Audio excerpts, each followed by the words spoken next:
So the first thing I wanted to do in this video is kind of just like define the word flow, because the word flow gets like thrown around a lot.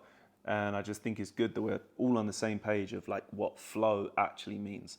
So for me, flow is the ability to smoothly transition without hesitation between poses whilst displaying muscular control and showcasing your physique. And honestly, like most people fucking suck at it. But like I used to suck too.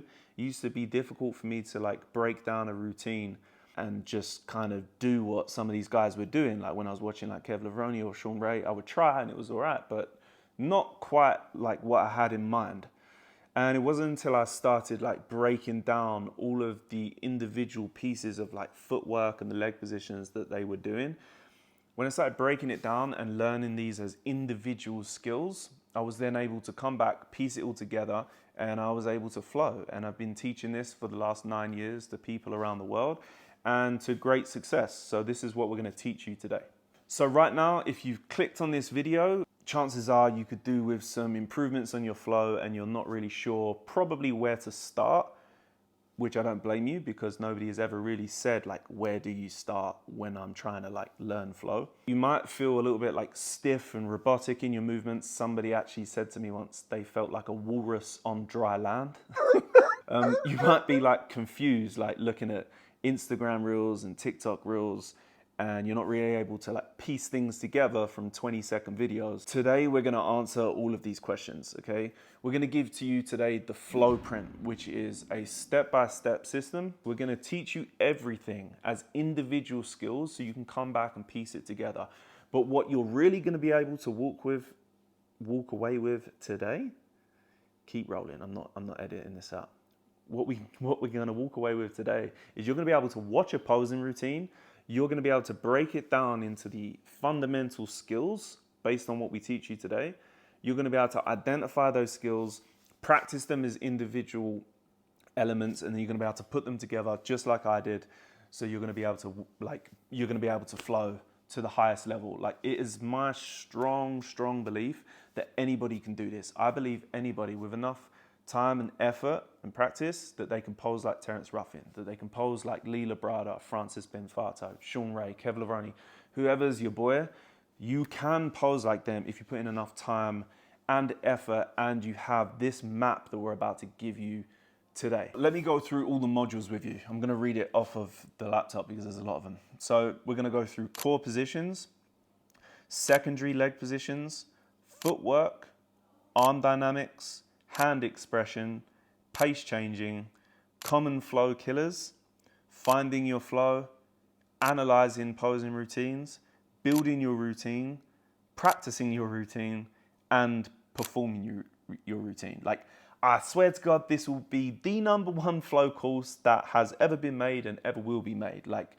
this resource right here, you need to give this shit to your friends because we're not holding back in this video. The reason why we're doing it for free is essentially we have a community where we help people like improve their posing, improve their flow. Okay, the link is in the description. If you want to check it out, you can work with myself and the team, Sammy Williams and Emil Nieborg. They're all incredible posing coaches. If you want a little bit more help and a closer sort of eye on you and our opinion on how you can improve. But we've been teaching this shit for years, and this information is paid information. We just want to give it away for free because I don't want to gatekeep the information anymore. I feel like everybody deserves to have this information, and we just want to make a big impact, man.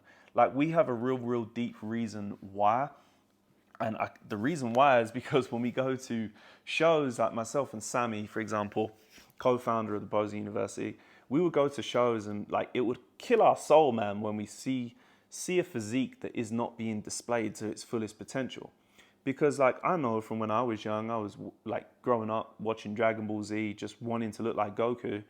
And then you put them years of effort in, like training and like effort and sacrifice, to then finally get on stage one day and present what you think is gonna kind of look like Goku in a little fucking G-string on stage. And it's just not, because you can't display your physique. And that kills me, you know? Like, to think that there are so many guys out there who are putting themselves up on stage after all that training, all that hard work, but then not be able to display their physique. Like, that's why we're doing this for free. Okay, and let me just tell you now, before you go any further in this video, if you are an athlete who doesn't care about flow, doesn't care about posing routines, you're only bothered about just learning the mandatories because that's what's judged, this video like is not for you. I would just leave like right now. But if you're into flow, you're into the artistic and creative side of posing, and you don't know where to start, let's begin. We're gonna make this so freaking simple that even your 7-year-old brother or sister could do this, or even your freaking nan. All right, well, maybe not your nan, especially if your nan can't walk. Apologies if she can't. But we're gonna make it at least easy enough that your little brother could do it. So we're gonna teach you first the 5 core positions, okay? Now, what are the 5 core positions and why are they important? Firstly, I'll just say, like, when it comes to learning how to flow, most people struggle because they literally just don't know like how to move their feet, and they don't understand like weight distribution. For example, if I throw my body off and then my hips are off when I hit the pose, the whole pose is fucked basically. Like, if you fuck the pose from the ground to the hips, the rest of the pose is done because the weight distribution off, the body alignment is off, and you're never gonna make the pose look better just by hitting the torso correct if the weight distribution and the body alignment is off. So this is why the 5 core positions are extremely important. Essentially, they are the most commonly used leg positions, okay, outside of the mandatory leg positions, okay, that you would commonly see, and they are the 5 core positions there. Obviously, we're going to break them down. But when you understand the 5 core positions and you use them in conjunction with your mandatory poses, this gives you a massive wide array of things that you could do, different creative ways that you can put all this stuff together, okay? So let's break it down. We're going to start with core position 1. Okay, so core position 1 is our basic hip shift, okay? This is our standard classic leg position that we see like so commonly in so many poses, you know, like teacup, like people do like nice Zane poses, labrada pose, yeah, overhead single arm bicep, many poses that you can hit from this leg position, okay? So how do we break it down? Firstly, we're going to talk about the stance, okay? So to get into core position 1, I would advise you to take your standard front relaxed leg position, which genuinely is aligning the hips, okay? The hip joint, not the outside of the sweep, but the hip joint with the heels, okay? Now, once you've got that position down, what you're going to do is obviously you're going to need to choose what we call a lead leg. Lead leg is the leg that takes most body weight. So in my position, my right leg is my lead leg, okay? So from my front relaxed leg position, I'm gonna outturn my lead leg, the foot, I'm gonna basically probably turn it to about 2 o'clock. So generally in a front relax, you're kind of 11 and 1. When I go for my hip shift in core position 1, I'm turning that foot out to about 2 o'clock, sometimes even 3 o'clock if you want a real gnarly angle on it, but 2 o'clock is about perfect to start with. So once you turn that foot out to 2 o'clock, what we're going to practice is just a very slight shift in the hips, and you see that the left foot didn't actually really move, okay, from this original front relaxed position. 2 o'clock on the right foot, hip shift, and we're pretty much there. Then all that's left is just to play around with the rotation of the hips, okay? The reason why most people get this wrong is there's 2 parts to it. One is too many people have like a very aggressive knee bend. So for example, like this, yeah? If the knees are coming out further than the quad sweep, that's not a good thing, okay? We want the quad sweep to be kicking out nicely on this pose. We don't want the knees to be the highlight of the leg position, okay? So when we outturn our lead leg to that 2 o'clock, we want to have a nice soft bend in the knee, okay? So much so that the quads are speaking more than the knees, okay? Nice soft quad position. And then in this foot position, we can push the floor apart to create tension in the quads, in the rec fem, like the same as we would do a front relax, okay? So where we spread the floor apart, pull detail into the rec fem, in this position, okay, we can do the same thing, okay? So we've got lead leg at 2 o'clock. We just relax, pretty much keeping that left leg in this case, this is what we call the trowel leg, keeping that the same, nice soft knee bend, okay? Then we're moving up to the hips. This is where people really go wrong. What we need to understand is that our hips can move in this way, lads. Oh yes, we can move them, okay? Some people are very stiff here. They're like, oh, I can't move my fucking hips. It's like, we just need to relax, okay? And we just need to explore our bodies a little bit and understand that if we just relax the hip on one side, okay, this is essentially our hip shift, okay? Now we have to do this because, watch, for example, if I set my legs and I'm pulling into this rec fem, and I'm locked into this hip, this is what normally happens, okay? We need this relaxing of the hip to come from here to straighten the torso out in the pose, okay? We'll see this quite a lot. We want to get that hip shift so that we can align the flow of the pose in this particular core position, okay? So I would just get you at home just to feel the hips, man. Feel the hips. It's all in the hips. It's all in the hips, yeah? Like, get used to feeling those hips, and then we can line everything up, okay? So lead leg out to 2 o'clock, nice soft knees, shifting the hips, yeah? Keeping our pelvis aligned, yeah? So that when we hit our torso, we're nice and lined up here. We're not like this, yeah? One tip to just try and help you get it quicker as well is if you keep the leg locked out, yeah? So if I want to I want to shift my hip over to my right leg, I keep my right leg locked out and relax my left knee, bend my left knee, and you'll see my hip will push over. This is very similar thing as what we're trying to achieve when I was just saying sort of move the hips, yeah? So if we're here, and just focus on pushing this hip down and letting that hip slot in place perfectly.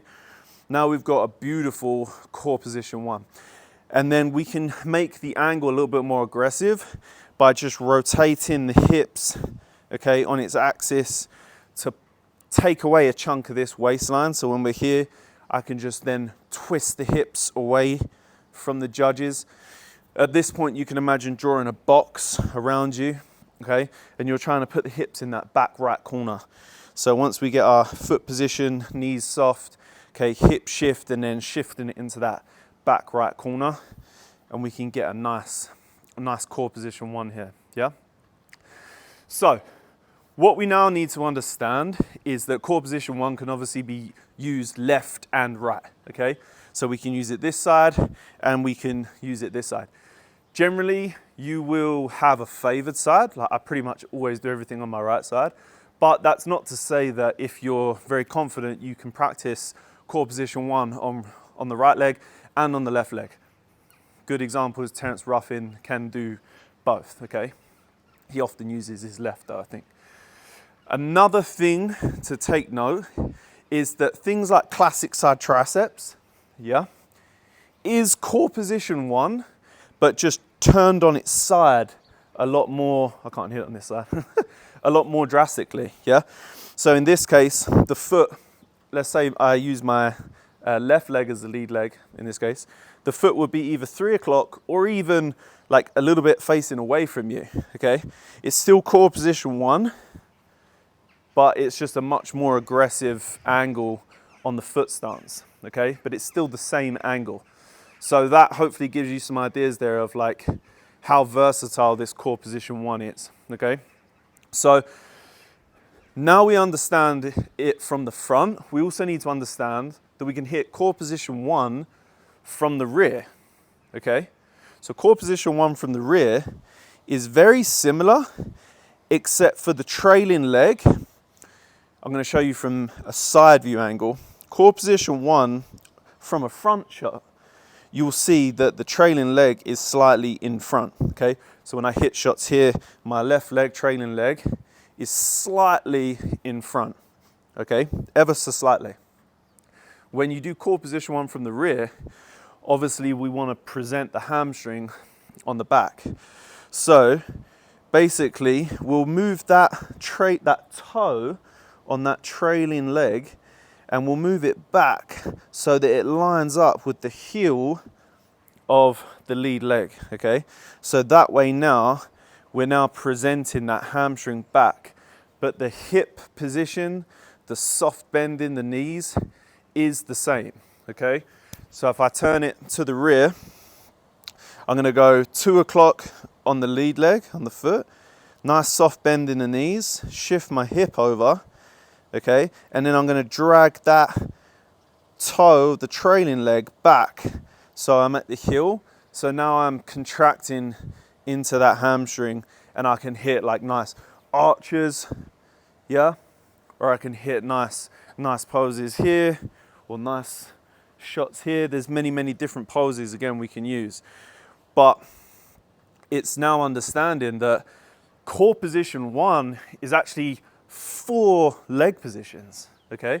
So we have 1, 2, yeah, 3, 4, okay? And if you can master them all, then all of a sudden that opens the doors up to many different poses, okay?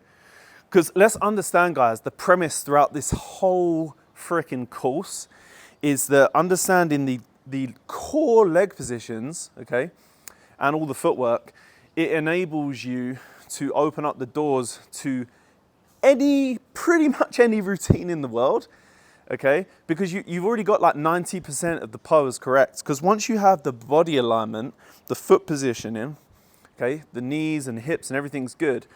Like if you're very good with your mandatories, you know how to hit front double, side chest, side try, rear double, yeah, lat spread, all that stuff. Like torso positioning is easy from there in any classic pose, because like a teacup is just half a lat spread and half a bicep, yeah? An overhead single arm Arnold shot is just an abdominal and thigh and a bicep, yeah? Obviously we have things different in like labrada poses or like crucifixes and things like that. But like the leg position and the body alignment, very key. The body alignment is more than half the pose, okay? So this is why core positions is so effective. All right, guys, so that's core position 1. Let's move on to core position 2. Core position 2, this is definitely my favorite core position, okay? Core position 2 is that hips contracted, trailing leg, and we're hitting like single arm shots here. Yeah, we can come around and hit like nice twisting front doubles, yeah?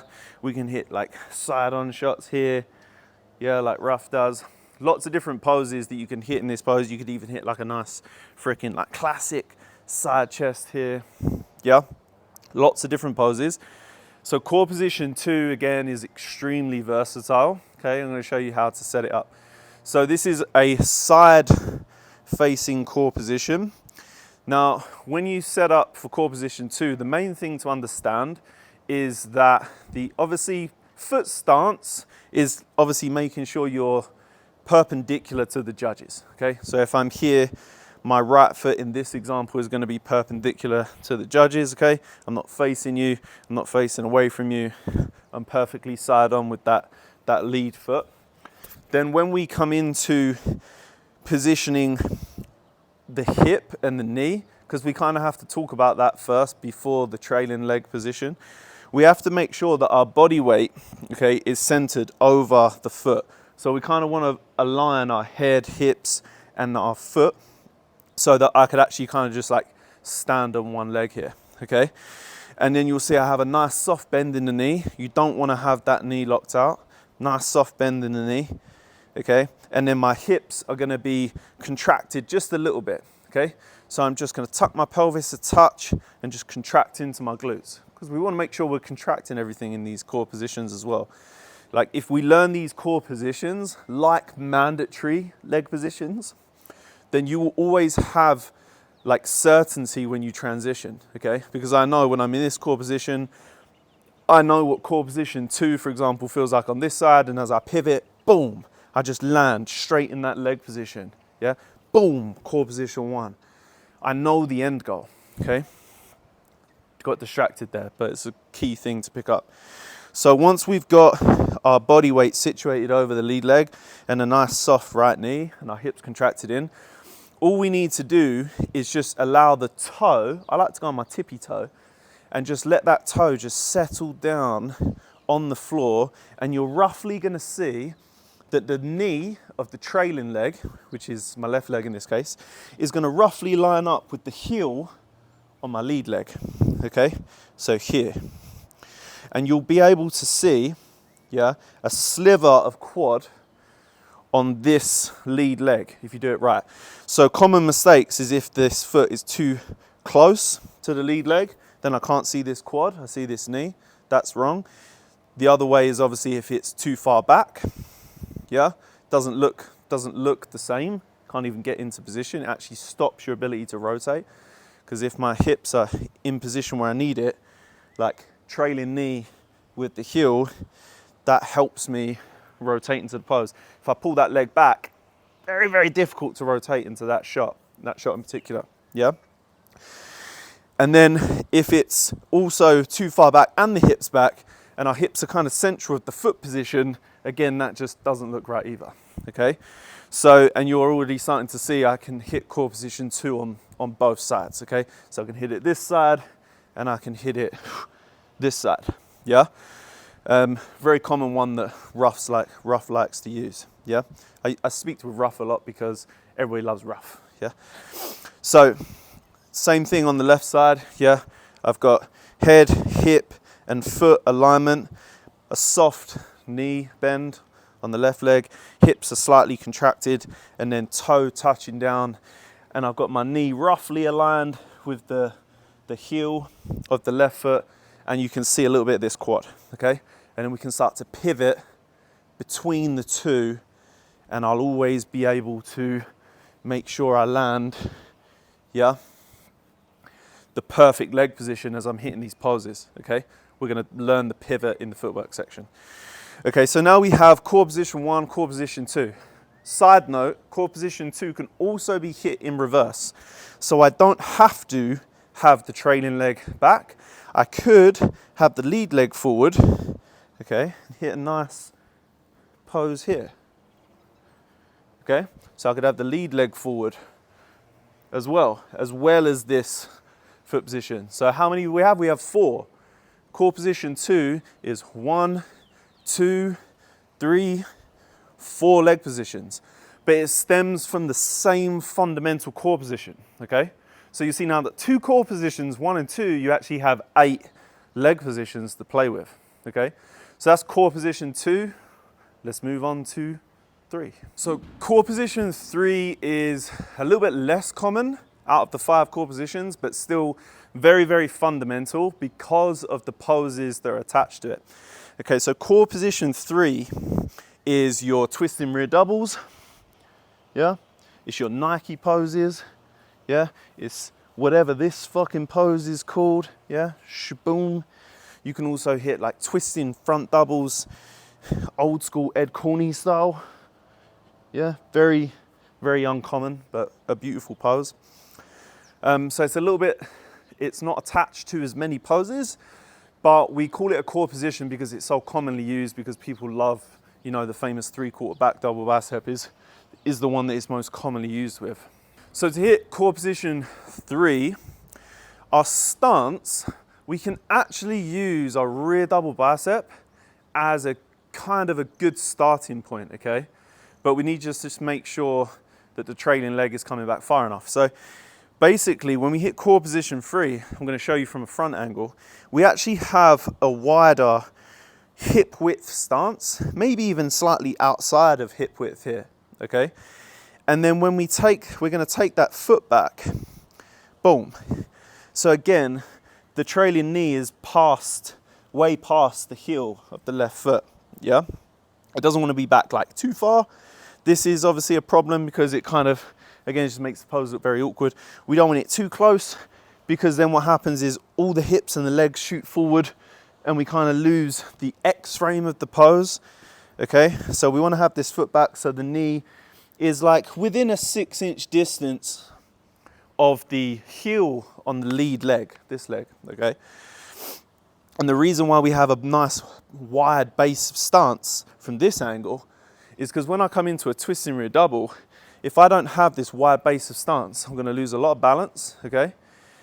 And as I turn into it, watch what happens. If I put my heel like this, so I have a close stance, and then I try and turn in, this hip kicks out, and then I get all wobbly. And it's like, it's really hard to balance, okay? And you'll end up having most of the body weight on this leg, okay? And you'll be all, like, you won't be stable, okay? When you hit core position 3, wide base of stance, knock that leg back so that it's behind the heel on the lead leg. And we want to have central body weight, okay? 50-50, pretty much. So when I'm here, I'm nice and grounded on the knees, yeah? Not too straight, not too bent down here, it's a bit too much, but nice and grounded so I can feel my quads are taking some of the weight. As I come into these poses here, I'm keeping some body weight on this back leg as I turn in to the shot, okay? If I had all my body weight on this leg, I'm gonna be, again, very wobbly. So I can sit my weight on this leg and then be very stable in the pose, okay? Do you see how understanding the core positions is so fundamental to actually nailing all of your classic poses? Like we don't need to teach you like every single pose separately.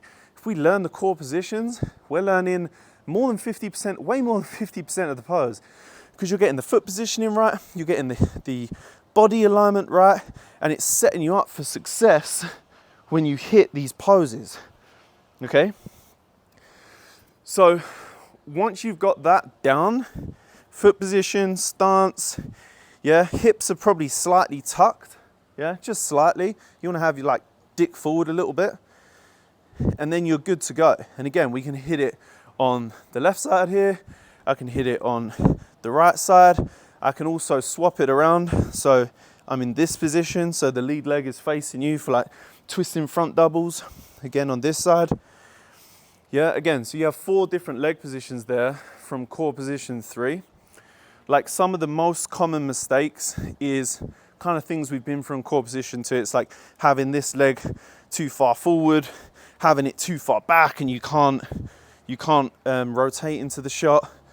From a side view, not having enough base of stance in terms of width, so you're very, very narrow, yeah?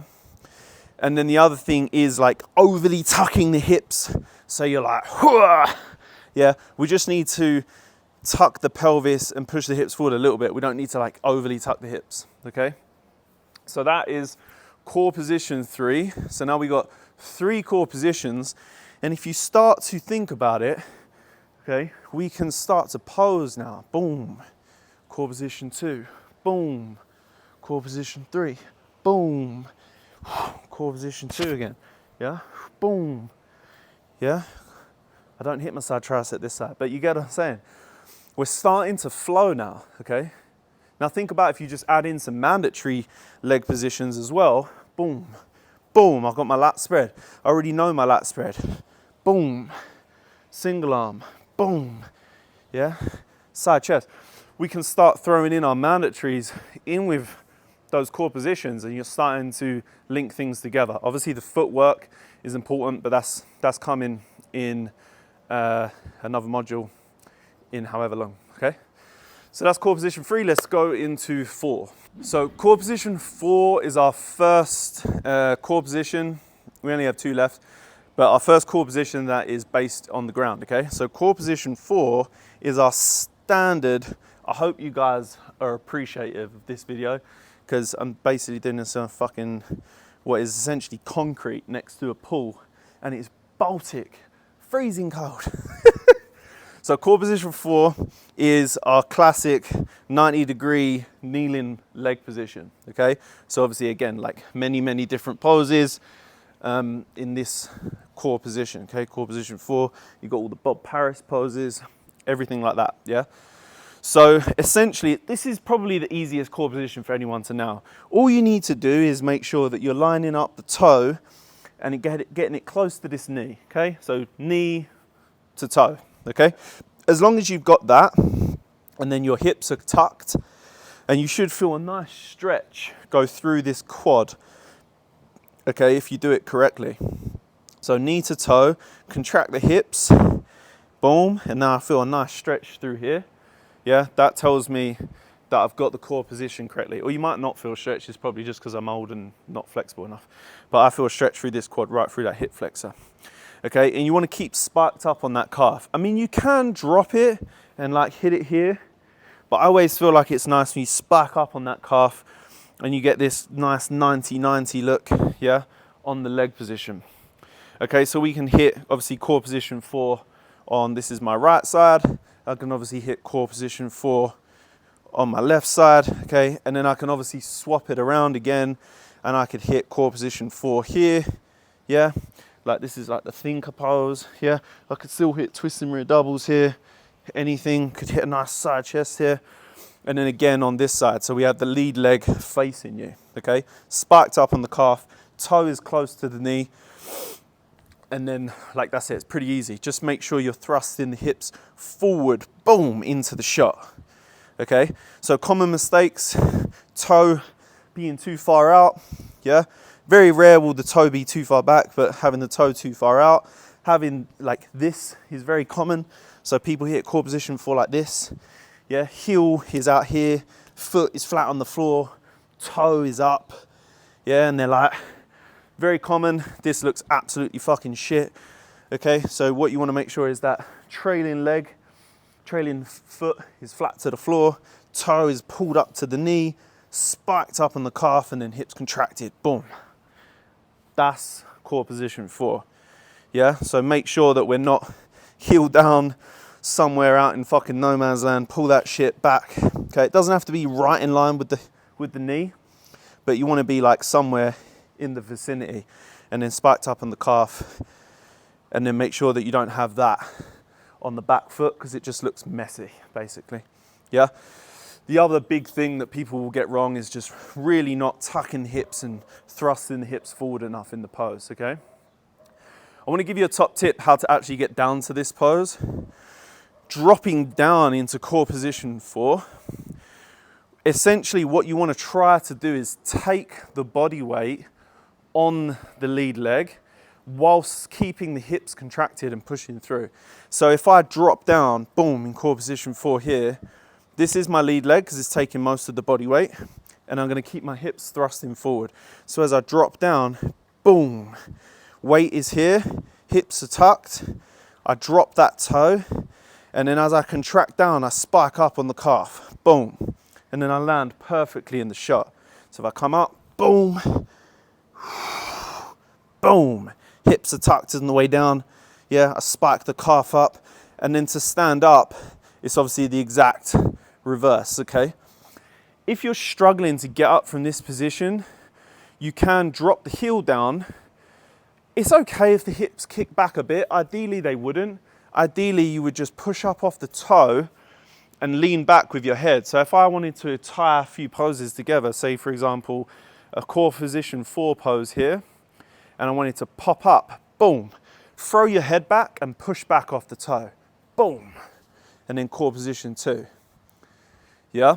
So, boosh, down into core position 4, hips tucked, knees spike up on the calf, knee drives forward, and then if I want to stand up and make it a little bit easier for myself, I can rock back, boom, push off the toe, and then I get my pivot into core position 2 or wherever you want to go in the pose.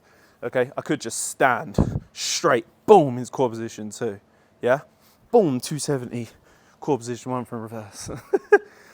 So that's core position 4. Again, many different poses you can use for it.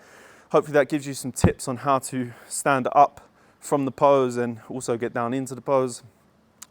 And again, it's 4 different positions, okay? Left, right, and then alternating whether this is the lead leg or this is the lead leg, slightly changes the pose a bit, okay? So let's get into the last core position and finalize these 5 core positions. All right, core position 5. Yeah, the most difficult one, okay? So let's just go straight into the facts, the understanding we can hit this in 4 different ways. Obviously, we can hit it on the right side, yeah? We can hit it from the rear, yeah? And then we can hit it on the left. I actually can't hit it on my left, guys. Unfortunately, I'm sorry, I have a really bad knee injury from playing lots of football when I was younger and then boxing, too much lateral movement. Fuck my knee, got no cartilage in it. But you can obviously do it on this side. This is all I got. And you can obviously hit it from reverse as well. So 4 different positions. So let's just go through the perfect way to hit core position 5, okay? And obviously I'm sure you know so many poses, like what can't you hit? You know, I can hit with heat, boom.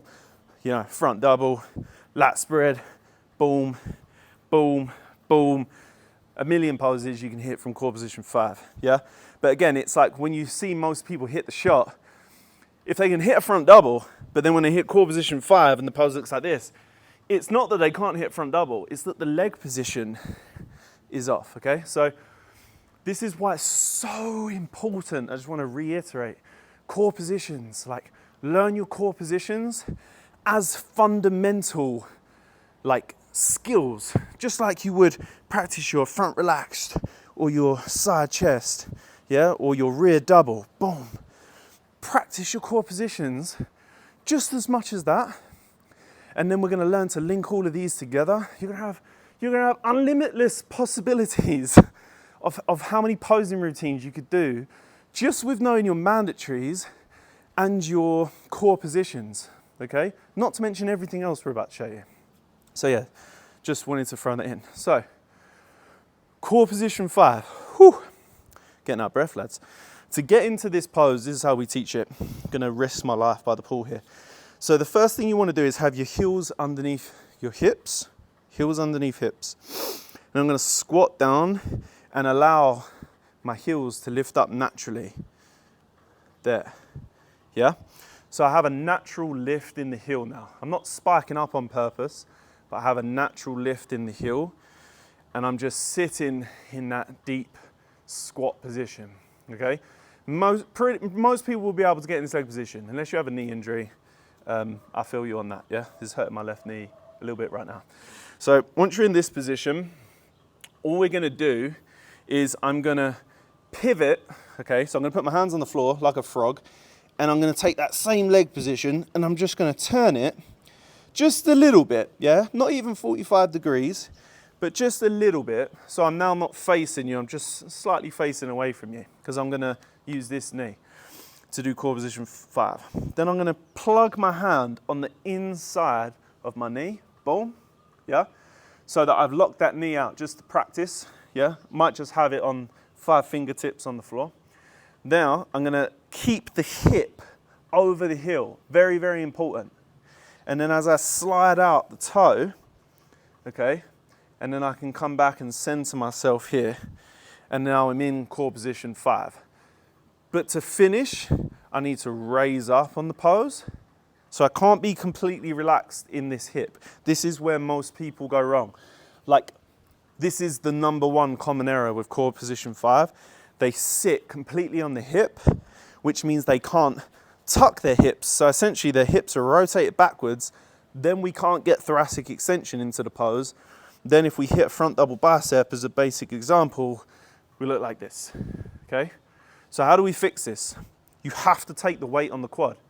If you can't do it, I suspect just focus on deeper flexion, deeper knee flexion movements in your training so that you can get to the point where essentially you can do a pistol squat, yeah? You need to have enough strength in this quad to do this. So once I'm here, yeah, I can go through them steps. Boom, 1, frog it slightly off, 2, 5 fingers on the floor, 3, okay?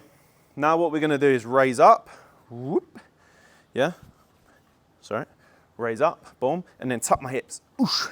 So my hips drive forward. Now I can come from this position, raise up, hips tucked, thoracic extension, okay? And then I can hit those poses beautifully in core position 5. Whoa, getting old. Okay, so that is the main mistake that people get wrong with core position 5. And you want to make sure that that hip is sitting over the heel. Like this is also, some people do this, you know, here, or they're like spat up on the calf and they're like, whoa. You need to get this natural frog position, yeah? Again, spin it, drive that leg out, raise up, and then tuck the hips. So this hip is over this toe, okay? We don't want to be misaligned from there, because then the whole pose is going to be off, okay? Practicing lowering yourself into core position 5 is basically just like applying pressure into the opposing leg and sliding straight down, okay? So if I'm here, I keep pressure here as I slide out, boom, boom, boom, and slide down, okay? A little bit of a weird floor for this. But that's all you want to make sure you're doing, is you're applying pressure into this leg to help just guide you, and you want to drop straight down. And then obviously over time, you'll be able to like jump into it, yeah, pop up and spin into the other side, shit like that. But just focus on getting the actual like basics right before you start doing that. And then you can start popping things together. So that's probably about it, covers it on core position 5. So now let's tie everything together and just give you a quick example of how these core positions sort of like come together. So it's actually going to start making routines. You're going to get like a visual representation of how this is going to start to work. And then we can move on to secondary leg positions.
All right, some secondary leg positions for you to practice so that you can implement this on top of your core positions, your 5 core positions, and on top of your mandatory leg positions, okay?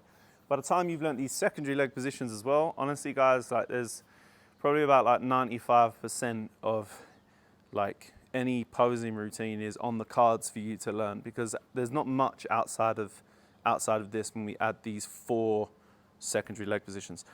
So the first one is the lunge position, okay? Which is essentially like core position 4 extended. So you might have seen this, boom, yeah? So this is the lunging position, which is essentially core position 4, okay? And then we're just keeping the hips in position. We're not trying to drop the hips back as we like push back, because we want to keep this toe over this hip here. So we want to keep the knee, a lot of flexion in the knee basically. So we keep the hips where we are and we push that leg back and drop down deeper into the position, okay? So we can hit like nice, like mantises here, or like we can hit like nice, like side on or a little bit of a difficult one there, got the angle wrong. Side on teacups and stuff, yeah. Lots of nice, like nice statuesque poses, things like that. And I can obviously hit it on the other side. If you've got the mobility in terms of the rotation, you can get to a nice deep twisting rear double here, or a Nike pose, a little bit more difficult. Probably should have stretched before I did this. And then you can hit it in this position as well. So a deep lunging position, okay? Or you could get creative with it here. So again, it's It's a position that allows you to do four positions, because obviously you can hit it left, right, and then you can alternate which leg is the lead leg. Just remember as well, the lead leg is the lead leg taking the most body weight. So here, my right leg is the lead leg. Over this side, my left leg is the lead leg. So you see how I'm dropping down straight into that lunging position? I'm just making sure that the hips are in the same position as when I hit core position 4. That also is a nice transition there. Like you could drop down into a nice lunging position, boom, sweep the leg up, boom, core position 4, yeah? Some cool shit you can do with that. It links really well with core position 4. Also, top tip, the lunging position is a great transitioner between core position 5 and 4. Okay, so if I was in core position 5 here, for example, boom, hit a nice front double, boom, I could drop and rotate this knee, boom, into a lunging position, yeah? I could hit a pose here, and then I could draw up into core position 4. And we could also do it the other way. So I could be in core position 4, I could hit a pose, drop back into a lunge, and then swap up into core position 5. Yeah, it's a great transitioner between them poses. Sorry, there's a loud noise somewhere. Is what it is. So that's the lunge. Now front lock it's actually only really used for one pose, which is the Dorian pose. Okay, but you can hit it in different positions. Boom, boom. Different arm positions. You could also, like some people put it on the hip, doesn't look good on me, but you put it on the hip. But the reason why we put this in here is because so many people fuck it up. So we wanted to have it as a secondary leg position so that you can get it right, because it is quite a commonly used leg position for that pose. You know, you can get the nice fucking the roll. Boom. So to do the front lock, essentially, this is what we do. We take our front relaxed leg position, and then we just take it a little bit wider, okay? So I go a little bit wider. So it's kind of like shoulder width leg position, which looks a little bit weird, okay? Then all we do, you'll notice, is that if I'm gonna use my left leg as the lead leg here, my left leg is outturned, yeah? Which we want because we want the sweep kicking out, yeah? So ideally you want this foot, the lead leg, to be slightly outturned at like 11 o'clock in this example, okay? So a slightly wider front relaxed leg position. Then I'm gonna rotate on the heel of the trailing leg, the right foot, boom. Then pull back so that the toe replaces the heel, okay? So I go outturn on the heel, then pull back, and then I push away from the toe. I push away, boom, and it locks into this hip. You'll feel it, boom, lock into this hip. That's why we call it front lock, okay? So boom, boom, and then I'm contracting into the sartorius, okay, contracting into the rec fem, contracting up into the calf, and then obviously trying to keep this rec fem on here, and then in the pose, boom, boom, yeah? Not gonna go through the whole pose, torso up, because we want to focus on leg positions here, but we can hit it on this side as well. So it'll be a slightly wider front relaxed position. Okay, outturn on the heel, then drag that heel to where the toe to where the heel was, and then push away, boom, yeah? And we got another leg position here. So this is the front lock, so we can push away, yeah? Not really used from the rear. Maybe there might be an example where somebody has done, but it's definitely more so a front leg position. It's what we call it front lock, not rear lock. And that is honestly pretty much it. You just need to understand that you're pushing away. Very, very common mistakes, keeping this foot too straight, yeah, and too locked out. You want to make sure that that leg is outturned a little bit and a nice soft knee, yeah. Another one is just not getting the hips over and locking into it. So a lot of people will just sort of be here and the weight will be on this leg and not understanding that we're just pushing into this front lock. This toe has very little weight. Look at that, boom. You could kick that front leg and I'll still be standing because I've locked my hip over on this side, yeah? That's kind of it. They're the big common mistakes with that one. So that's it. Like, enjoy it. It's a great pose. You can definitely use it from like rear poses and whew, get that old roll, the old school roll into the front lock and then hit the bicep. Cool shit like that. Okay, the third secondary leg position is what we call a rear cross, which is this. Boom, boom. Yeah? Beautiful way to about face into another shot. Yeah, core position one. So many uses, the rear cross, okay? So how we do it, I'm gonna teach it to you from the front and then show you from the back because I don't want to face away from the camera. Plus it's actually easier to understand. So my right leg is going to be the leg that goes on the toe for me, yeah? Obviously you can do it both ways. 2 ways you can use this. But what I want to make sure is that the lead leg, which in this case is the left leg, again is outturned. A lot of people keep this leg flat, straight, sorry, yeah? You don't want this leg straight because then from the rear we've got no quad sweep kicking out. So we want to have this leg outturned to just how you would like a front relax, yeah? Then put the weight on it. So we're locking the hip into it, very similar to the front lock in that respect. But then this right leg comes out, spikes on the toe, and it gets placed close to the heel, but just the other side of it, okay? So close to the heel, just the other side of it. And then what we're trying to do is create an even sweep on both legs. It's very difficult. Something I need to practice more is actually getting that perfectly symmetrical from the rear. It can be done, but it is tricky. So we're trying to get, because we don't want to spike up too high on the calf so this knee kicks out. We don't want to drop down too low so that there's just nothing really going on. There's no sweep. We want to be spiked enough so that ideally the quad sweeps look very similar. And most athletes would hit this with anterior pelvic tilt, kicking the hips back and then contracting into the glutes still, boom. So you can't do this leg position whilst tucking the glutes. You generally have the hips rotated back and then placing the foot like so, okay?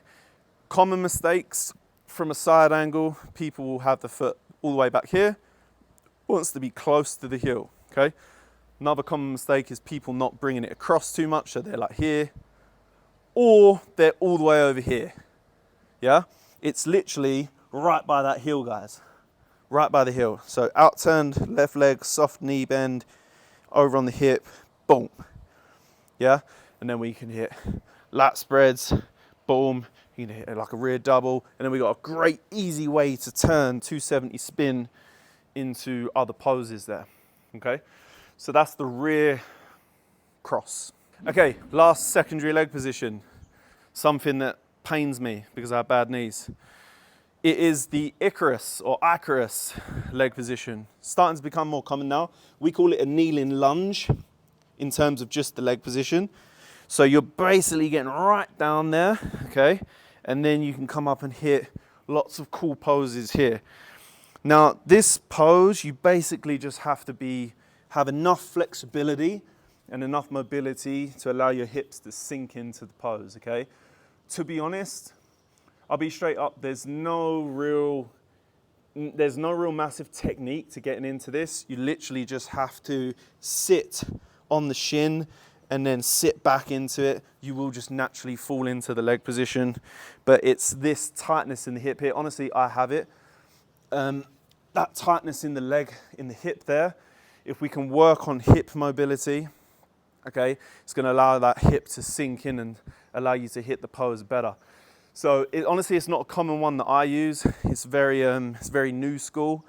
But to be honest, like we wanted to put it in here to obviously explain it to you guys. But there's no real skill to hitting it. It's just whether you have enough mobility and flexibility. Okay, so again, in here, boom, we just sit into it. And then you just need to have enough flexibility that you can thoracically extend into the shots, boom, boom, yeah, and hit the pose. I probably will use it more. The real skill in the kneeling lunge is getting into and out of it, okay? So generally you would use like a core position 4 with a drop knee. So you would be here, or I'll be like here, core position 4. You would like move through, drop, And then, oh, sorry, fuck that up. It's very, very difficult on this hard floor, guys. I don't know if I've got that. You basically here, drop through, slide, and then drop back. Fuck me, this kills my knees. I don't think I can do it, guys. Maybe for another day. This is killing my knees on this, but that is how that's how most people do it. It's like drop the knee on core position 4 and then slide into it.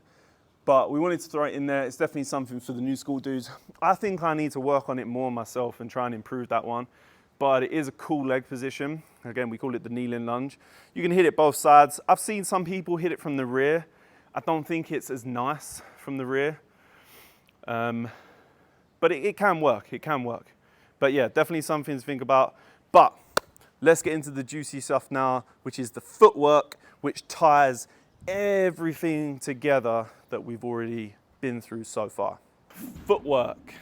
I'm smiling because footwork is now, if you've got this far in the course, like, well done, firstly. Hopefully, like, you're in it now, see it all the way through to the end. Because footwork is now where we really tie everything together that we've just learned. So all of the core leg positions, 1, 2, 3, 4, and 5, yeah, boom. All of that plus secondary leg positions, on top of already knowing your mandatory leg positions, footwork is where we tie all of this fucking baby together, man. It's gonna get fun. If you do want any help with anything that we've been through so far, you want our opinion, you wanna work with us a little bit closer, you can click the link below. You can join the Posing University. You can work with myself, Sammy Williams, and Neil Meeborg. We have a wicked team of coaches, best in the world, to help you improve your flow and also your mandatories for stage. But if you really want to get involved in this stuff, the link's below. So our first piece of footwork is the quarter step, okay? Very, very simple to get you started. The quarter step is used to just angle the pose ever so slightly. So it can be used, I'll give you an example, from a front lat spread, and I can quarter step into my front double bicep, which I personally hit in core position 1. So front lat spread, quarter step, boom, I get the angle on my front double, okay? We can also use it, another example, core position 2, okay? We'll hit a nice pose, I like this. Oh, got a cramp in my pec there, lads. So boom, core position 2, yeah? Quarter step into core position 1 again, yeah? We can use it core position 2 from the rear, yeah? So here, core position 2, quarter step. It's literally just that tiny little foot movement that people use to just switch the angle up, okay? When things go boom, nice and quick, boom, boom.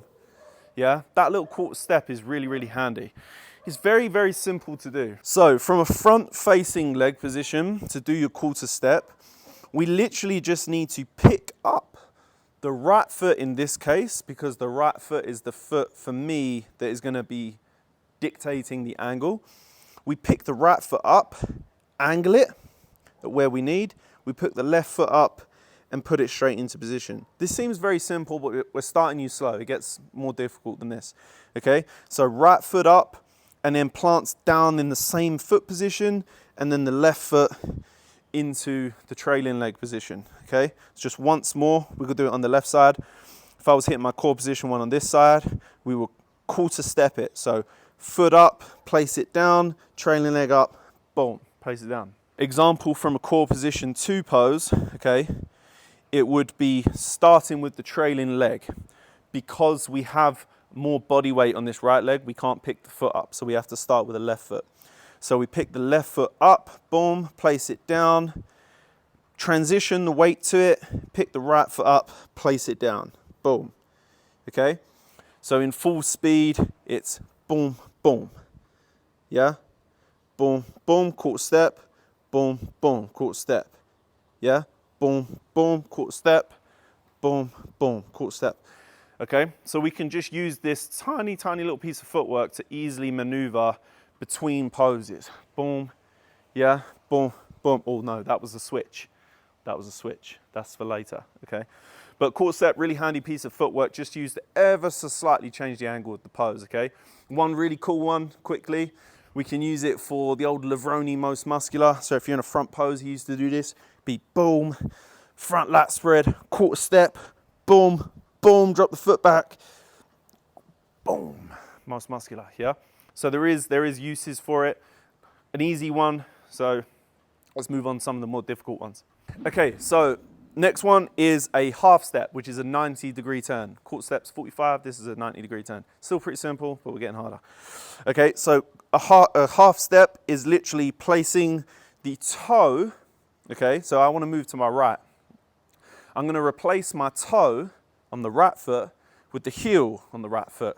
So I pick the foot up, boom, place the toe where the heel was, pivot on the toe, and then we can either leave it there, I'm in core position 2, yeah, or I could take a step through, something like that, yeah, but essentially it's the functionality that we pick the foot up, half step, yeah, into wherever we want to go. So for example, if you wanted to hit core position 2 with the lead leg here, from a front position, we can use our half step, okay? So we pick the right foot up, place it down where the heel was, pivot on the toe, yeah, and then we could go step, step, or we could just step through, boom. Okay, it's handy, it's a handy piece of footwork. If I was in a rear double leg position and I wanted to go easily to a side chest, for example, people are like, well, how do I do it? Well, you need to think about it. Think all of these pieces of footwork have degrees set to it, 45 degrees, 90 degrees, 180 degrees, 270 degrees. So all you need to figure out, if I'm hitting a rear double bicep here, I want to do a 90-degree turn to hit side chest now. Well, what do I use? Well, I use my half step. So I would be here in a rear double bicep, boom. I'll bring my feet to central, yeah? And then I quarter step it, boom, yeah? So I can be here, boom, quarter, step, boom, okay? So quarter step, again, another simple piece of footwork, but it can be handy. Like, have it in your armory, just understand how it works. Boom, pivot on the toe, boom, yeah? Lift it. It's also how you do quarter turns, guys. So if you're here, I pick the right leg up, place it where the toe was, pivot on the heel, step in. Pick the right foot up, place it down, pivot on the toe, step down. Right foot up, pivot on the toe, step down, yeah? So that's your half turn. Okay, now we're getting into it, okay? So the next turn is called an about face, okay? An about face, actually a military term. This is a 180-degree turn, okay? So I'll give you an example of an about face, front double, boom, rear double, yeah? We could also go side chest, boom, yeah? About face, yeah, you get it? 180-degree turn. So again, think about this. If I'm in, oh, my dog just howled. I've never heard him howl. Very strange. If I was in a pose facing this side and I want to 180 it, I can about face, boom, to this side, okay? So how do we do it? Essentially, we start with a neutral foot position. We take the toe close to the heel directly on the other side, okay? So this toe goes to this side of the heel, boom, in line with the heel. Then we spin on the heel until we land, and then we can drop that foot back to neutral. Okay, so from this way, we take the toe behind the heel, about face, spin on the heel, and then boom, we land in this position. Okay, we can do it from this side as well. So we take the toe. You can do it with any foot, yeah? Either way, whatever way is more comfortable. I could spin to my left or I could spin to my right. So I take the toe behind the heel, in line with the heel. So not here, in line with the heel, spin on the heel, boom, and then I got a 180-degree turn. Common mistakes, okay? People will, when they place the heel, they don't put it in line with the heel. So they put the toe down here, and then when they turn, they end up in a kind of weird position, right? Another one also is if they don't put the foot actually the other side of the heel. So they just put it here and then they're like, oh, can't get round, yeah? So you must make sure when you're doing your about face, the toe goes the other side, okay, of the foot. And then when you turn, boom, we land in position, okay? Beautiful, easy thing to do. Again, like the classic, like front double, about face, boom, set the leg back, rear double, yeah? About face the other way, boom. Not that you would want to constantly about face, but this is a great way to use it, yeah? We could start plugging in other things, like we could be like core position 4, boom, drive up, yeah? Core position 2, step back, about face, boom, boom, boom, yeah? Lots of different ways you can utilize the about face, and it really starts tying some of these things together now. Super, super simple piece of footwork that can make real, like, impactful scenes on the stage if you use it on the drop. Because if you was hitting like a real nice rear double, you wait for the drop and you go boom into another pose, crucifix, yeah? Like, so many uses for this piece of footwork. Okay, next piece of footwork is the pivot. The pivot is a vital piece of footwork, and it's going to be used to help you glide across the stage. Okay, glide across the stage beautifully. When we do the pivot properly, it should set you up perfectly for the next pose. The pivot is consistently used on like core position 2 poses. We can pivot from like a side pose to a front pose. Generally, I like to talk about pivoting though when we're trying to use lateral movement across the stage. So we'll use it in core position 2 as an example. So what we're going to do is from core position 2, we're going to drop the heels back, okay? So from here, we drop the heels back, so our body weight is now on our heels. What I'm actually doing as well is I'm kind of just letting my head and my chest drop back a little bit. So that's kind of step 1 of the pivot, is being from core position 2, just drop back into the heels and just be comfortable with that rocking motion, okay? Rocking back into the heels. Once we've got that down, we're gonna start to throw the shoulder, okay? So in this case, I'm gonna throw my right shoulder because I wanna pivot this way, yeah? So as I rock back on the heels and throw my right shoulder, I start to get that momentum, okay? Always keep your head up as well when you do this. Don't look down. Generally, if you look down, you go down, okay? Keep your head facing the way you are. Trust your body, trust your instincts. Like, feel the rhythm, man. So you drop back onto the heels. I allow my head and chest to drop back with it to allow for that momentum. And then I throw the shoulder, boom. And then I end up, I was just demonstrating there, momentum takes me, yeah? We want to spin on the heels. So when we throw it back and our heels touch the ground, we want to spin on the heels. So toes up off the ground as we throw the shoulder. So heels back, throw the shoulder, toes up, and then we're nearly there, yeah? That's pretty much it from there. Then we just have to stop ourselves in core position 2 on the other side. So we're here, toes up, boom. Okay, dropping back onto the heels, throw the shoulder, toes up, boom. Yeah, and now we should start to get this rocking motion backwards and forwards, okay? We can also start to add in step backs. Oh, I'll save that because we're going to go through that in a minute. But that's your pivot, yeah? You can use it like super well to pivot into poses and really glide across the stage. Really glide across the stage beautifully, yeah? Super cool piece of footwork. And I think it's fundamental if you are really interested in creating routines like Terence Ruffin, where he does like a lot of lateral movement across the stage and hits a lot of poses in that fashion, okay? So that is the pivot. Okay, the next piece of footwork is, there is 2 pieces of footwork, we kind of tie them together. It's step throughs and step backs, okay?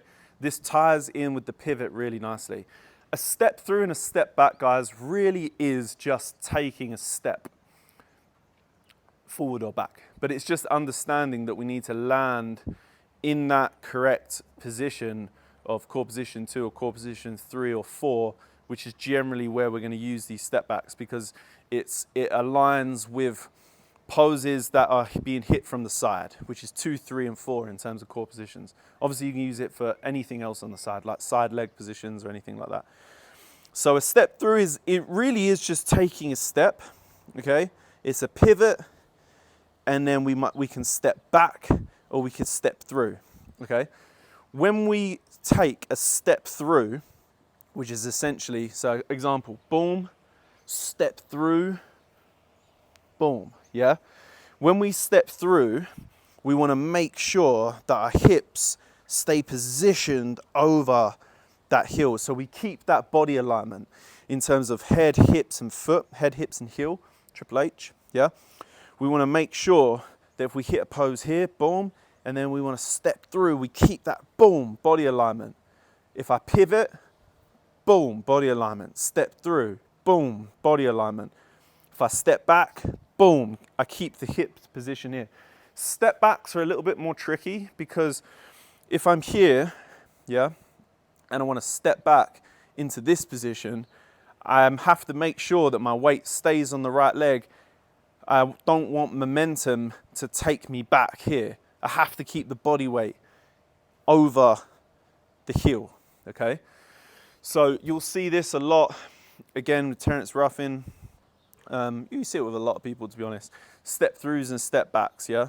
So we can start to put things together. We can hit like a nice core position 1 pose, boom, core position 2, boom, step back, and then we could do our half turn, boom, pivot, yeah, into core position 2, step through, yeah, step back, pivots, step through, core position 4, yeah, step back, pivot. Extremely useful for side poses, like core position 2, 3, 4, and you're starting to plug things together now, okay? Like these are great examples of how things are starting to tie together now, okay? So like 1, 2, yeah, 4, boom, boom. Shit, I'm getting a bit away with it now, but you see what I mean, yeah? Like things start tying together now, okay? So step throughs and step backs, very, very good for lateral movement across the stage, left and right. If we just want to add a little bit of dynamics to the poses, boom, yeah? Pivots, boom, boom, boom. Yeah, extremely handy piece of footwork. Use it and see how your posing starts to come alive. Okay, next is the cross step. Cross step, wicked piece of footwork, okay? This is a cross step. If I hit a boom, front double, yeah, boom, boom, cross step, yeah? Cross steps are used like by like Flex Wheeler, like Chris Cormier. It's like very like hip hoppy stuff, yeah? Very, very cool though. You can use it from the rear as well, yeah? Cross step into a rear pose, yeah? Cross step, yeah? Very, very cool piece of footwork. So when you do a cross step, you want to make sure you stamp it down, yeah? We're trying not to just like glide across the stage. We're trying to go up, down, yeah? Normally used in core position 1 and just like front poses, yeah? So core position 1, yeah? Cross, step, and then we could just line it up to a front pose, yeah? You can go leg in front, but it's much, much easier, and I would always suggest to take the leg behind the trail leg. So if I'm in the shot here, I want to take this right leg behind the left, and then boom, yeah? Yeah, boom, boom. Same from the rear. If I want to move to my left, right behind the left, boom, yeah? Again, you can take the foot in front, so we can go this way, boom, boom. It just doesn't feel great, doesn't really look the same. Normally always better when you boom, boom, okay? And it will just be different. Like if I'm on core position 1 and this is my natural side, I will naturally move to my right. If I hit core position 1 and I'm on my right side all the time, I'll naturally move boom, boom to my left. Okay, either or is absolutely cool. You just want to make sure that we understand it's a stamp, yeah? Attitude, yeah? Boom, boom. You can start going real fast with it as well. you might see like flex wheeler, like yeah. We can do some really cool shit with it. If we go a little bit faster on it, you still just need to make sure that you're not like gliding like that. It just doesn't look as good. You want to like pop the foot up, boom, boom, yeah? Pop the foot up, boom, boom. Again, so you can go front ways, just doesn't feel as good. Same from the rear. Again, just one more example. Yeah, boom, boom, boom. Yeah, cross step. So we're now starting to add a lot of things together now, you know? Pivots, step throughs, about faces, cross steps, yeah? Lots of cool things we can do. Next piece of footwork is a switch. A switch commonly used by Kev Lavroni. Not a very common piece of footwork all the time, but it is cool. I like to use it quite a lot. It's when we would hit a core position 2 pose, and then we just want to switch the leg position up into a, you're basically alternating the trailing and the leading leg, okay? So again, if I'm in a shot here, boom, I love this pose here, and then I want to switch the leg. So all we want to do is lift the right foot up, align it with the left, keep the body weight position over the right foot, and then drop the left foot back, okay? Doing it the other way would be same thing. So I lift my right foot up, place it with my left, drop the left foot back. And then you're basically just doing it with a little bit of a bounce, okay? So if I'm here, yeah, boom, boom. I normally do it when the lead leg is facing you, and then I will switch, boom, yeah? It also is a handy little piece of footwork. Let's say I'm here and I'm like, I want to get to a twisting rear double. But when I do this pivot, the lead leg is facing you. So that's not a twisting rear double. So what I can do is here, I can switch and then pivot, and then I'm in. That's where I actually most commonly use the switch, is when I'm in a leg position down here, and I want to get to a core position 2, 3 or 4 pose over this side where the lead leg changes. So right now the lead leg is facing you. I can't just stand up and pivot to this side, but I want to change the lead leg now. So I'm on the same leg, so it doesn't work. So what do? I switch. So I can stand, switch, pivot, and drop. And now I've got my lead leg the other way, because I wanted to hit a pose over here, for example, or I wanted to hit a pose like here, or I wanted to hit my side chest here, but I'm in a leg position that is like down here. You know, how do I do that? I can't stand up, boom, boom, it just doesn't feel as good, so I can switch, okay? So I can stand up, boom, boom, switch, pivot, and then step, okay? So the switch is a really handy piece of footwork to alternate which leg is leading or trailing in the pose, okay? So if you find yourself, you get stuck and you turn and you're like, oh wait, I'm on the wrong leg, potentially adding in a switch there is going to help you get to the, you know, end goal. Get into the fun stuff now. So a 180 step is the next piece of footwork I want to teach you. Let me show you what it is. 180 step, okay? So we could be here in a rear double, boom, 180 step, boom, okay? 180 step is probably my favorite piece of footwork, okay? We can also use it in situations, okay, where we might be like here, boom, and we just want a 180 step to the front, or we're in a front shot here and we want a 180 step to the rear. We can also drop it back. A little bit more difficult though. I tend to just throw my lead leg. So my lead leg, again, leg with the most body weight. So to do a 180 step, all I do is just make sure is that the foot, so this left foot here, faces the direction, boom, that I want to go.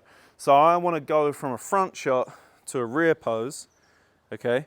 So what am I going to do? I'm going to make sure the foot goes where I want. So I'm going to face that left foot to the position I want, yeah, boom. And then I'm just going to throw the leg, and I'm going to land in core position 1, or I might land in another leg position. I could throw myself down into core position 5. So from 1, I can 180 step, boom, drop into core position 5. From core position 5 back up to 1, I could push up, throw, and then boom, I'm in core position 1 again, okay? Or a front pose or something different. A 180 step really is just throwing the leg, okay? That's all it is, throwing the leg and allowing your body weight to, like, let the momentum take you a little bit. Like, you need to trust your body when you're moving. Like, when you're flowing, you don't want to be robotic. You don't want to be like a walrus on dry land. To remove that, you need to relax when you move and then tense down into the pose, okay? The main thing you want to do is just always keep your midsection tight. So if I'm here, nice shot here, I keep the midsection tight, but I relax the rest of my body so I can throw into that 180 step and land it beautifully into my next pose, okay? So the 180 step really is, guys, just start to face the way you want to go, okay? If my foot is down and I want a 180 step, I generally will turn the heel, okay? So I'll turn the heel and then take the step. Okay, turn the heel and then take the step. And I'm just sweeping that leg through, okay? But I am so like on the money when I land the foot position because I know my core position 1. I know my core position 5, yeah? I know where that foot needs to land. So there's no fidgeting or adjusting because I've done it so many times. Because I've learnt my 5 core positions like mandatory poses, okay? So 180 step, super cool way to get from like front to back is essentially what we use it for mostly, but you can also use it, it's a great way to shift between core position 1 and core position 5, and also just like front shots into rear shots, anything like that. Okay, next up, the 270 spin. So 270 spin, one of my faves, yeah, one of my faves. So this is a good example of a 270 spin. We might be in like a rear cross. I love using a rear cross 270 spin combination. So rear cross, we'll hit like a nice lat spread here. 270 spin, boom, into the shot, okay? So 270 degrees, 3/4 of the way, okay? So that's 90 degrees, 180 degrees, 270, yeah? We can use this for front shots, boom, into side shots, okay? On the other side. So if I'm in a shot here, front double, boom. Ready? 90 degrees, 180 degrees, 270, boom. Yeah? This is the famous Sean Ray transition into the side tricep where he's here and then he drops that foot behind, boom, 90 degrees, 180 degrees, yeah, 270. Okay? The 270 spin is literally an about face but going a little bit further, okay? So the only thing you need to understand is that we place the foot in exactly the same place that you would in about face, okay? So I'm gonna drop that right foot behind. This is why the rear cross is so good for it, because I'm already in position. What I do though is I just need to bend this left knee a little bit more, okay? So it gives me a bit more purchase to spin a little bit further, okay? And about face, I don't really need to bend this left knee that much. Watch. So if I about face, I don't need to bend this left knee that much. I just drop it there. I can about face very easy. Drop it there, about face very easy. To do a 270 spin, all I need to do is just drop that knee a bit so that, watch the feet. Instead of getting my foot here, I want to drop the foot and the knee and get the foot here. So I'm trying to get the toe to line up almost with the midfoot. Then what happens is if I drop that knee and get that foot further up, as I spin, boom, boom, boom, boom, I can keep going, okay? Same, I can come back, drop the knee, get it a little bit, rather than here, get a little bit further up, yeah, 90 degrees, 180 degrees, 270 degrees, okay? So I can use this in so many different ways. So many different ways, okay? One of my favorite ones is actually like rear double bicep, yeah? And then I drop it, oh, sorry, wrong leg. So rear double bicep, I switch and drop it down, and then boom, drop into a side chest. You can nick that one if you want, yeah? So it's here, rear double bicep, boom, drop the feet, 270, boom. Side chest, yeah? Favorite one of mine. So 270 spin is a really cool way, again, just to take a front pose into a side shot, okay? Or a side shot into a front shot, because you're going 270 degrees. So if I hit a front shot and 270, I'm not gonna land in a rear or a front pose. I'm gonna end up in a side. My dog's howling again. Or if I start in a side pose and 270, I'm gonna end up in a front, okay? So 270 spin is very, very useful to go from front to side or side to front or rear. Okay, the 360. Love a 360. 360 is that classic entrance into an arena, onto stage, where you walk up and then we throw the body, boom, and then we land beautifully in a nice front shot, okay? Now, the 360, there's a few steps to it. The first step, let's say in this case, I want to spin to my left. You're going to have to see which side is more comfortable for you. For me, it's spinning to my left. Generally, if you're right-legged, yeah, right-legged, throw in the right leg will feel more comfortable to you. If you are lefty, probably throwing the left foot will feel more comfortable to you, okay? Tip. So when we step up to the mark and we want to do a 360, the first thing that I do is place the foot, boom, the way I want to spin, boom. So when I place my foot down, I don't place it facing you. When I place my foot down, I put my heel down and then drop it this way. That way, because I'm opening up my hip like this, if I relax and take this foot off the ground, watch what happens. Ooh, I spin. Yeah? That means I've done 90 degrees. I've done 25% of the pose already, just via foot placement, okay? So I'm walking up to the mark, I place my heel down, I turn it, boom, the way I want to go. Now the next thing is literally just to throw the hip and the shoulder around, okay? So boom, boom, practice throwing the hip, arm and shoulder around, boom, yeah? And just practice getting that feeling. I like to imagine that I'm spinning up. So when I place the heel, I spin up, okay? And then we land nice and smoothly when we get it right. I like to spin on the toe when I do this. So when I place the heel down and spin, I actually take my heel off the ground and I spin on the toe. It generally, for me, keeps me much, much more balanced, much more stable. And generally, when you're on stage, you'll notice that the flooring is, hopefully, it's normally like a velvet, and it's very, very easy to spin on, okay? So, but again, like I'm doing this on like tiles, you can do it on wood, you can pretty much do it on anything once you get good at it. It's just difficult to do it on carpet. So, place the heel down, boom, the way I want to go, and then I throw my hip, my shoulder, and my arm, and I think about spinning up, okay? The reason why you want to focus on spinning up is because then you get that axial rotation and you don't lean. What a lot of people will happen where they go wrong is they throw their body and then they end up like that. They end up over here.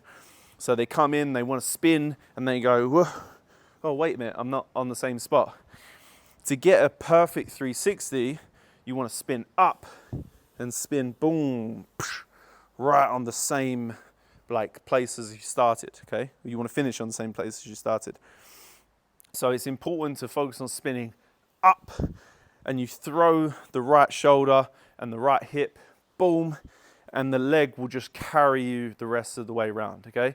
To practice it, I would just focus on getting that foot placement and just practice spinning and don't really worry about where you land, okay? Just practice spinning.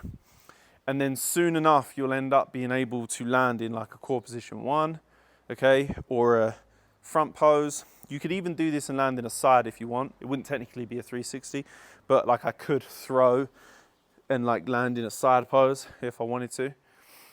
But generally, you're gonna do it like walking on stage. It's generally a starting piece of footwork. It's not something that necessarily ties all of this stuff together like the other pieces of footwork, but it's like a super cool thing to do, like to walk on stage, you know, and just throw the arms up, boom, land nicely, okay, and then hit another shot. With the arms, as you'll see I did there, I like to throw the arms in up from the shoulder, okay? So as I throw in, I come up, boom. That helps me with the momentum, okay? I can walk in with my arms up. Some people walk in, arms up, and then come down, okay? That's also very beautiful. It's just preference, really. You just want to make sure that the arms are out. Even if the arms are out and lower than your shoulder, and you come round here, I just don't think that's as nice. I think somewhere around shoulders or above, it makes the 360 look a lot nicer. And then I like to come down and cross the arms and then come into a nice front pose. All right, guys? So that's the 360. Arm dynamics. So we've been through core positions. We've been through some secondary leg positions. We've been through footwork that is going to give you the skills that ties everything together. And now all that's left is arm dynamics, okay? The different styles and creative ways that we can move our arms between poses, so that you can capture your own type of flow. And it also gives you a ton of different ways to move, but essentially doing the same flows, okay? So we can use different arm styles and arm dynamics to move between poses, and it will give the routine a very different style, very different vibe, and you can start to create some of your own sort of authenticity in your posing routines, and eventually make your own styles, you know? But this is gonna give you some definitive ways that we can sort of use our arms in routines, because people don't really know what to do with these things. So first up is arcing, okay? Arcing is the most simple way to maneuver your arms in a posing routine. And generally, arcing will be done predominantly with front and rear facing movements, okay? So we don't use arcing so much when we're on the side, okay? So I'll give you an example of arcing. You will know exactly what I'm talking about when I do it. So this is arcing. We're creating circular motions that create an arcing motion, hence the word arcing. Boom, okay? So we arc round, crucifix, okay? We come inwards, arc round, front double. We can arc again. I wouldn't normally arc 3 times, but we can, yeah? We can about face and arc again. We can cross step and arc again. Okay? We can about face and arc again. Okay? So arcing is that circular motion. Okay? It comes from a place of coming in, down, out, and around into the pose. Okay? So arcing, when you want to, not when you want to do this, the way you want to do this is to use the full extension of your arm. So when people arc and they're like very, you know, bent arm, and they're not very, very confident in the way they're moving, it never comes across great on stage. You want to really use your full arm span when you're arcing, okay? So if we come up, boom, use my full arm span, okay? When I come up into the pose, okay? I release the pose, come in, cross, and arc again, okay? Again, like I said, we can add footwork to this where we can about face. So I'll come up using the full extension of my arms, guys. Full extension, crossing, coming in, arcing, coming back up, okay? We can 180 step. We can bring that arm around when we 180 step as an example. 180 step, arc, and we could drop into core position 5, for example, okay? So we could arc, boom, okay? We could arc and go into core position 5 on this side. Remember, bum left knee, I can't. But arcing is a super, super simple way that you can use to get started. Now, obviously we don't want to arc everything. Like we don't want to literally look like this constantly. But you're gonna utilize like different arm dynamics, like multiple different arm dynamics, in any one routine. But arcing is the most quick and easy way that you can start posing and just start making your routines look a little bit more presentable. So if you're somebody who sort of hits poses and they don't really know what to do with their arms, you know, and they're just like, you don't really know what to do, arcing is a super simple way that you can get started. So just remember, we're coming from a pose, we're coming in, crossing, using the full extension that we have available to us, and then land in the pose. We're coming in, full extension, and land in the pose. We're coming in, full extension, and land in the pose, okay? About face, we're coming in, full extension, whoa, even I can fuck up, and land in the pose. Coming in, full extension, and land in the pose, okay? Coming in, full extension, and land in the pose, okay? So arcing, super, super simple. Start applying that arm dynamic and you'll start to see that already you're starting to move a lot more smoothly than you was before. Okay, next up we have sweeping. Now sweeping is similar to arcing, except for we don't have to have symmetry. When we arc, we have like symmetry. Both arms are doing exactly the same thing, okay? When we sweep, we could potentially just have one arm sweeping, or the arms can sweep together, okay? So I'll give you an example straight away. I'm using simple examples, guys. Get creative in your mind though, the way that you could use this with like many different poses. So an example of a sweep from a front double, we could push and then we could sweep the arm down. This arm just hangs, yeah? We can sweep the arm down, sweep, boom, and land into that pose. We could throw that arm away and we could sweep the arms together, sweep, okay? And then land another pose there. Sweeping is the art of just flowing through the body and allowing the arms to fully extend through their motion, okay? And sweep the air. You're just brushing the air with that paintbrush, okay? We can do it in any way. So we can start on a rear double, we could pop out and then sweep the arm down, okay? We can sweep the arms any way that we want to go, okay? If you watch Kev Levrone, you'll notice that Kev Levrone sweeps a lot. Now, there's no one way that you can sweep the arms, okay? There's many different ways. Like, we can be in like beautiful side poses here, and we could sweep down, sweep around into a pose, okay? We can sweep out into a pose, okay? We can lay the hands out, sweep down into a pose, sweeping. We're just constantly keeping this motion going with the hands, and it could be one hand or the hands could come together, and you're just painting that sky, man, with your paintbrush, and you're just like really presenting your physique in a beautiful way, okay? It's much better than just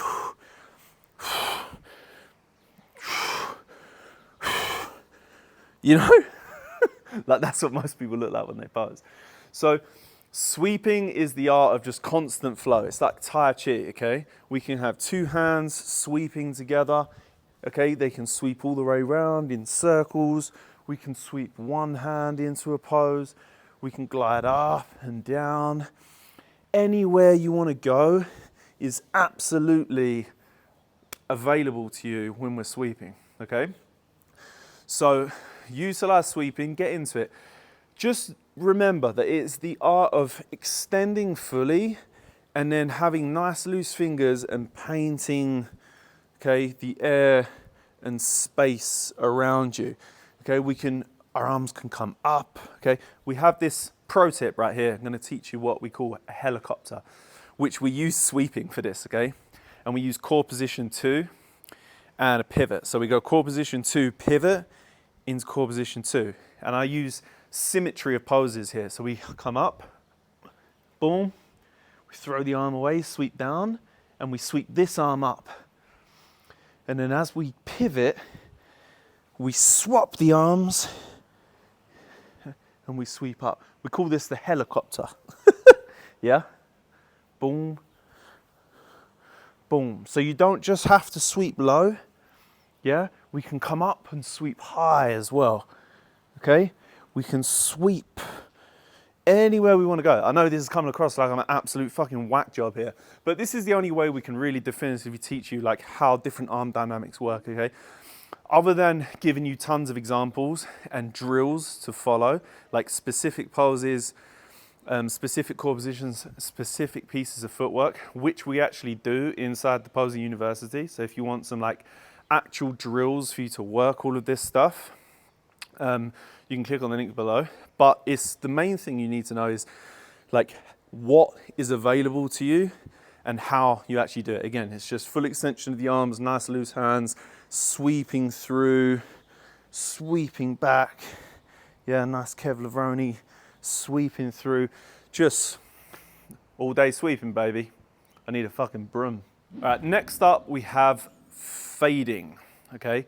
Fading is a style that they definitely used a lot in the 70s and 80s.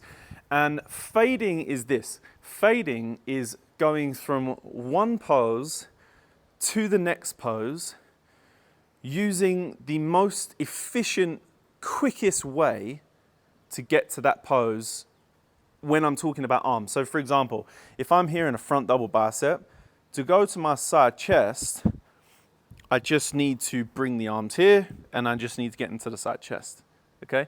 If I want to go from a side chest to a side try, I just need to drop the arms down and I can sit into my side try, okay? If I want to come from here into a rear double, I just need to turn around and lift my arms up. So I'm not doing anything, but here's where fading comes into it. Fading is dissolving and melting into the next pose by releasing the hands and then dropping into the next pose. So here's a good example. Arnold used to do this. Front double bicep, fade into twisting rear double. Release, fade into side chest. Release, okay, fade. I have to put my arms up this way. Yeah, there's no other way to do it. So I'm just fading in to the next pose. Release, okay, fade into the next pose. Release, okay, fade into the next pose. Release, fade. So you see how I'm basically making the most simple way ever, okay, to move into the next pose, but all I'm doing is adding a very, very intentful release, and then I'm just melting into that next pose, okay? Arnold used to do it a lot. He would sweep a little bit as well. One of his famous ones, he would come through here, but his arms were never fully extended, and the intent was never like sweeping through the sky, okay? It was literally just fading into the pose, fading into the pose, okay? Fading into the shot, okay? They was not doing anything in specific, nothing crazy, but they were releasing the hands and then just beautifully transitioning into the next pose, just nice and smoothly. You're just fading in, you're just melting, dissolving into the next pose, okay? Genuinely, what really helps fading as well is when you pay attention to the hands. So I actually look at my hands when I move. So if I want to hit like a nice, let's hit a different shot, hit like a teacup here, yeah? And I want to fade into, let's do a mantis because we haven't done many mantises. So a nice teacup, boom. And I just release the hands, I watch the hands, and then I hit, boom, a mantis.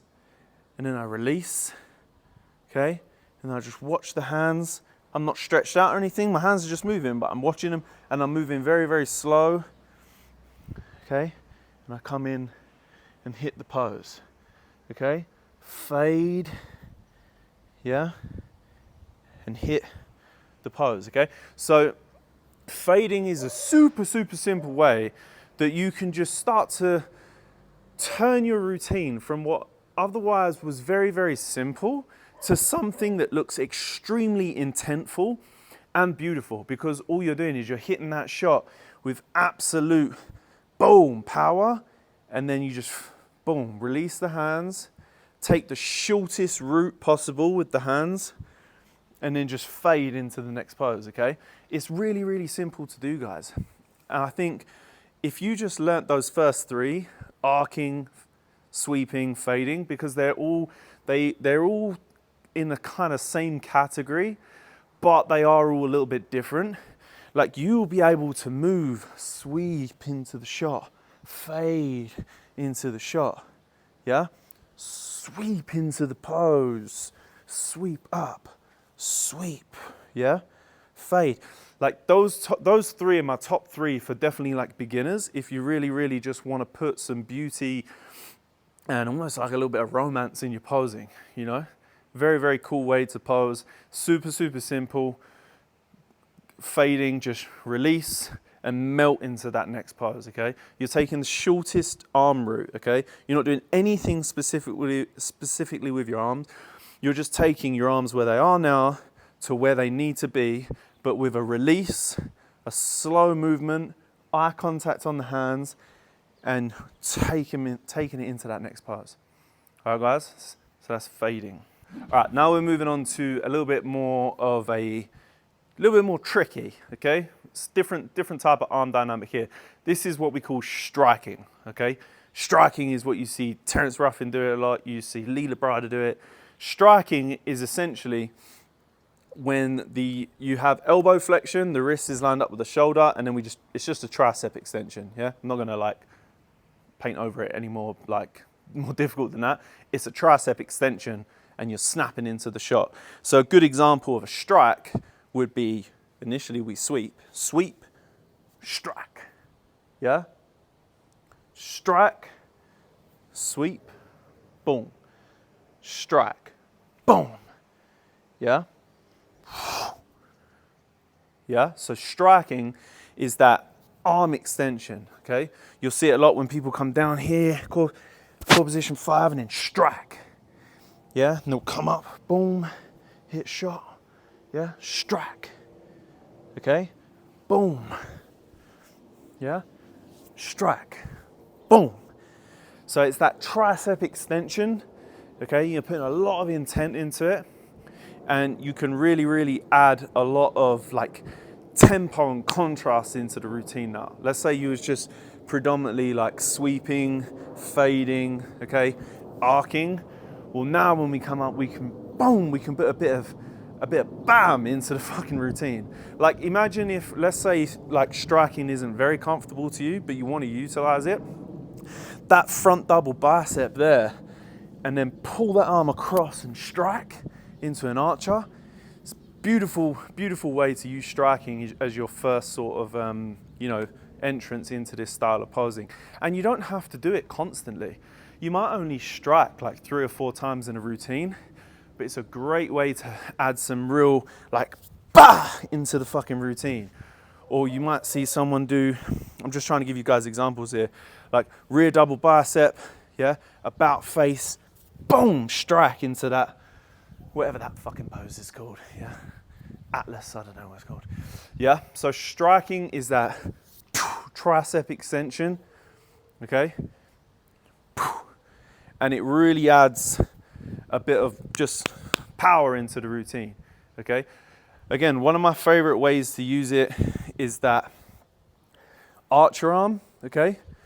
You can do the old Lee Labrada there, yeah? You can do it from the rear. A good way to also hit it is when you're stepping into a core position 2 pose. So if we're here and then we throw the arm, boom, strike, side chest, okay?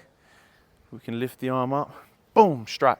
So striking is that tricep extension. So look for those moments, those opportunities in a routine where maybe you're just practicing your fading and you're coming down and you're like, wait a minute, I could strike here, like boom, okay? We can sweep up, strike, okay? Lots of different ways to use striking. You just got to get a little bit of inventive with it. But just know that think about poses that require a long arm. So like if I want to get to a bicep, I might initially lengthen my arm and then contract. If I want to hit a mantis, yeah, or a teacup here, boom, strike, yeah. If I want to hit a mantis, boom, with a punch there, yeah. So anywhere that I need to have an extended arm in a pose, I could think about striking that shit out, yeah, and really add some fucking boom power to the routine. Okay, so that is the next kind of like level up, striking. You just got to play around with it, try some of the examples I've given you today, okay, and then start plugging that into your routines. Okay, now the opposite of striking, well, it's not really the opposite, but we have another thing called punch out. I've got hiccups. Punch outs. A punch out is probably not something I would class as a full style, because there's only so many ways you can use it. But a good example of a punch out. So let's say we set up for a side chest leg, and then we punch out into the side chest, okay? So we set up, boom. We could have an open hand, we could actually punch, yeah? So we can come up and punch into that shot, yeah? Flex Wheeler used to use this a lot. He would punch down a lot with a cross step, okay? So he would cross step, boom, boom, punch, punch, yeah? And then come up and hit a shot, yeah? He would come in, he would do a little pivot, yeah? Boom, punch, then snap, yeah? He would wrist flick it, come up, boom, punch again. Yeah, side tricep. So punch outs is, again, just a different way that you can use your body, and it would genuinely be synonymous with a pose that is going to require you to punch out and then contract into the bicep, or something where you would want to like punch into a mantis. Yeah, sometimes you'll even see guys like set up for a rear double and they sort of boom, boom, yeah, boom. So punch outs is a really cool way. You've got to use it sparingly though. I don't think you should be going through your routine like bah, bah, bah, bah, bah, like punching out everywhere in the freaking routine. But punch outs definitely have their place. And again, you just need to understand that they're used in synonymous with something where the arm is extended, okay? So we could come out and punch out into a crucifix, yeah? Punching down is a very popular one. That's probably my favorite way to use it, is a punch down before you hit a side tricep, okay? Or also, another way I like to use a punch out, common way I use it, is from a rear double or a rear pose, could be in a rear cross, okay? And then I come through and punch into a core position 2 pose, yeah? So punch outs are very, very cool. You just have to use them sparingly. Flex Wheeler is definitely the one to be watching for this. Remember guys, I want to preempt this. If you're watching this far, again, well done. I'm teaching you all of the skills that are already present in the industry. And then what's going to happen is you're going to be able to go away and watch routines. There's even a section on analyzing routines coming up. You're going to be able to watch these routines and break down people's routines into the fundamental elements that I've taught you today, and then piece things back together. And you're going to be able to build these flows out, okay? And then the more and more like practice you do, the more flows you do, the more routines you try, all of this stuff is going to come together, and you will have a light bulb moment, like boom, I get it, where everything we're talking about today starts to link together, okay? But a beautiful way to get started in flow is learning all of these fundamental skills as individual skills. I've given you tons of examples to work with today. You can just take those little examples like that, like boom, punch out, yeah? And everything will start to fit together. Okay, lighting's coming around a little bit weird now. Hopefully you guys can still see me. So I want to teach you a wrist flick.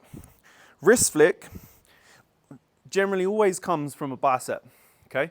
So a wrist flick is this. Essentially what you're going to do if you just focus on the arm. You've obviously got your wrist flexed down and supinated in for your bicep, okay? A wrist flick is this. Boom. Yeah, you'll see me do it a lot. Front double. boom, sweep, yeah? Do it on a rear double as well. So boom, yeah? Wrist flick. Wrist flicks are super fucking cool, yeah? You can do it on one arm, boom, wrist flick, throw it away. Very, very common thing that I do. You'll see me do it a lot, okay? Now, wrist flicking is this. So first of all, you keep the wrist locked in position and you go from a bicep to a swan, okay? So you see how the wrist comes in and replaces the knuckles almost, okay? So the wrist comes in, replaces the knuckles. Now I've got a swan. Then I push the wrist through and throw the knuckles back. Boom. Then I open the hand and push away, okay? So step one, you'll be in a bicep. Step two, take it to a swan. Step three, push the wrist through, knuckles back. Step four, open the hands, push away, okay? So we can do it with both arms. Boom. And then I can turn into a side shot. Yeah? We can do it anywhere that we have a bicep flexed. Boom, wrist flick. Okay? Come up and hit shot.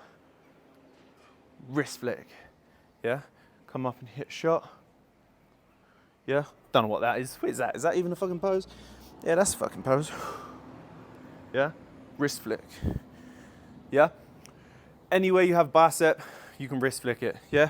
Boom, front lock in Dorian pose, bicep, wrist flick. Okay? You don't have to do it fast. You could do it slow. Yeah? I generally do it with a little bit of tempo and then slow things down after I flicked it. But super cool thing that you can add into any pose where you've got hit a bicep. Anywhere you hit a bicep, you can flick that shit out, okay? And then generally I like to sweep from there into something else. Okay, the last thing in arm dynamics that I want to teach you guys is something we call an axial, which is just a torso rotation. So it's actually not arms, but if we didn't put it in arm dynamics, it would just be floating off in outer space on its own. It wouldn't fit. So we put it in arm dynamics, okay? So an axial turn is just when you rotate through shoulder to shoulder. So Arnold used to be the one for this, okay? He would come up, hit this pose here, boom, yeah? Axial rotation, boom, yeah? Axial rotation, boom, yeah? Axial rotation, yeah? So that axial rotation is literally just understand that when you're in a core position 2, 3, or 4 pose, because they are our side, yeah, they are our side core positions. Yeah, so 2, 3, 4. We can always opt for an axial rotation. Boom. Okay? Boom, axial rotation. Boom, axial rotation. Yeah? Swap it on sides. Boom. Yeah?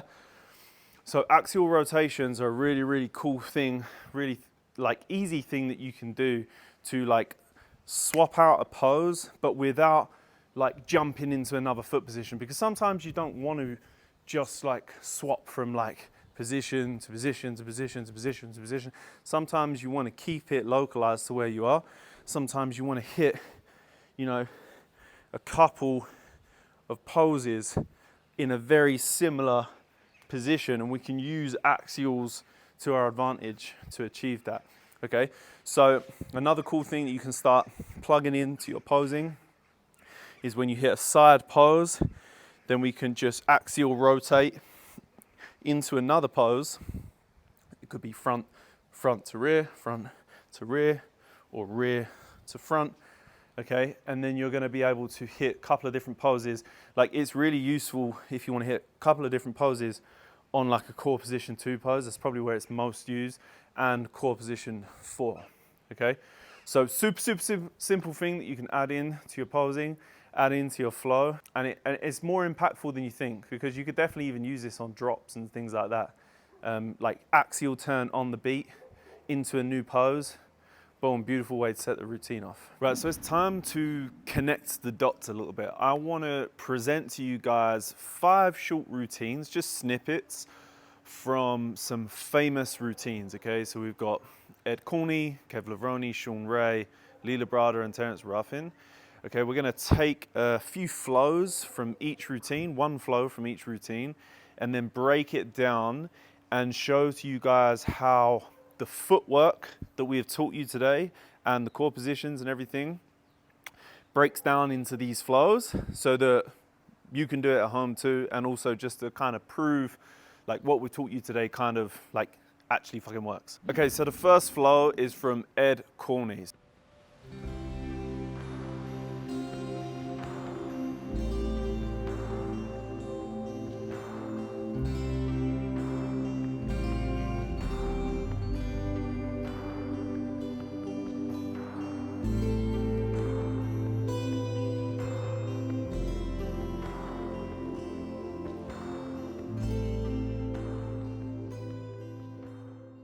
Okay, so let's break that routine down, okay, or that little flow down. So the first thing that he does, he's hitting like a little bit of an old school, like most muscular, yeah? And then he takes the arms out nice and big, okay? And then he takes a step, okay? And then he keeps the arms up big. He takes a step, which is a step through, yeah? Takes a step. And then he pivots, essentially. He does it a little bit old school. He does keep the body weight on the toes here, which is cool. You could definitely do that. But I also want you to recognize it's actually easier just to pivot. So when he takes the step here, it's then just a simple pivot, okay, how we taught you, into core position 3. He demonstrates core position 3 in a really cool way into this pose here, okay? Then he drops down, okay, takes a step, okay, step through, takes another step, and then pivots into core position 3 on the other side and hits a nice twisting front double there, which is a really, really unique way to hit or to use that core position 3. That's why it's a great example to show you guys, okay? So he's using step throughs and pivots and allowing us to see how we can creatively use core position 3 in the less conventional way as opposed to a twisting rear double. All right, so the next flow is from none other than Kevin Lavroni.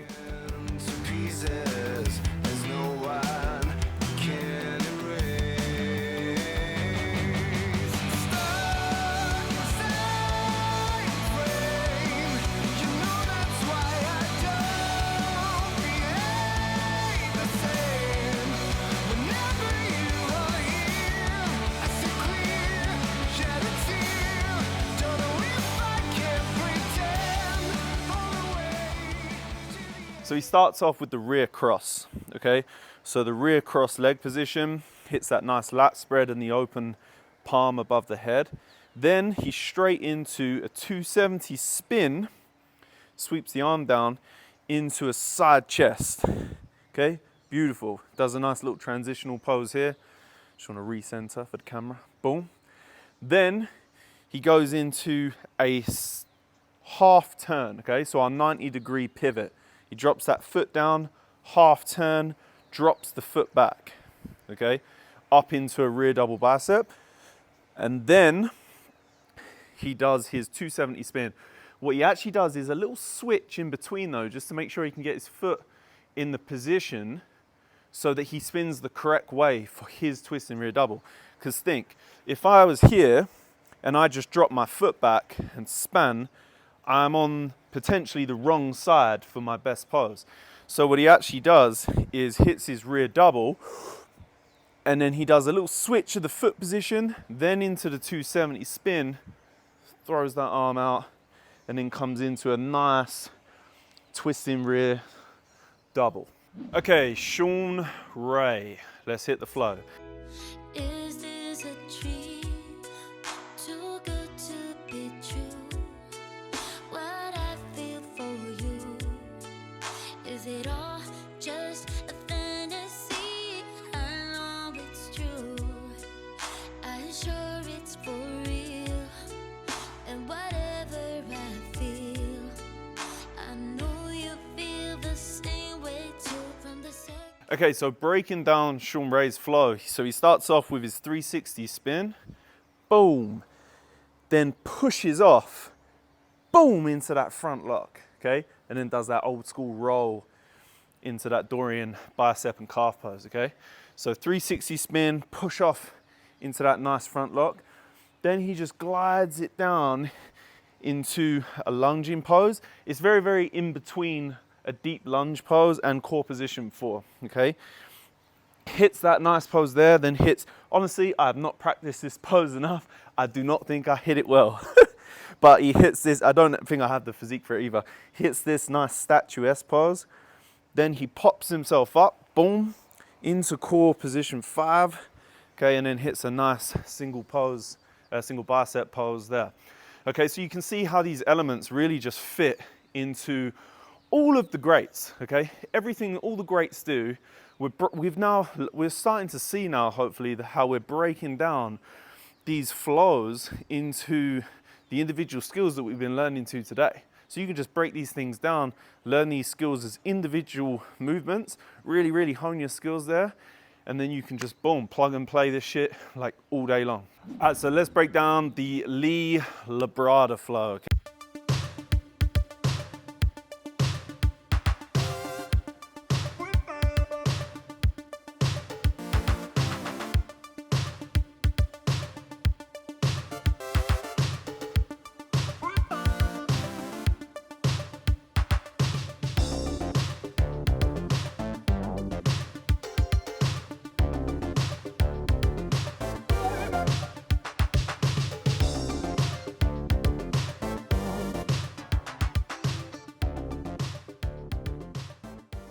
Okay, so breaking this flow down, very, very creative from Lee Labrada.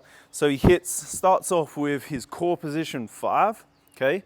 One arm at the belly, one arm overhead. Remember, we're not really honing into the arm positions here. I just want to show you how things connect together. And we can use our skills now to identify these core positions. So core position 5, stands tall, arcs into an archer, arcs up into the famous Lee Labrada pose, okay? Then from there, it's a simple sweep into a side leg mantis variation. Drops the leg back into essentially core position 2, into a very low mantis. Then he does a step back into a rear cross, but from the front, okay? And he does this really cool thing with his arms, with the roll, boom. And then what we got an about face, okay? First he comes up here, okay? And then we got an about face, boom, into that core position 1 reversed rear archer pose. Okay, so super cool flow there from Lee Labrada. All right, so the final flow is from none other than Terence Ruffin. Let's hit it.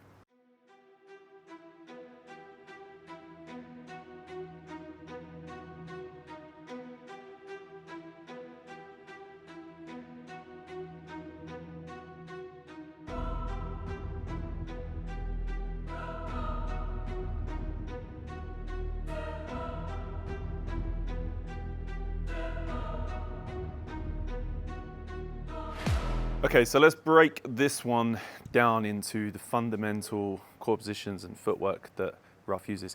So he starts off in our front lock position, okay?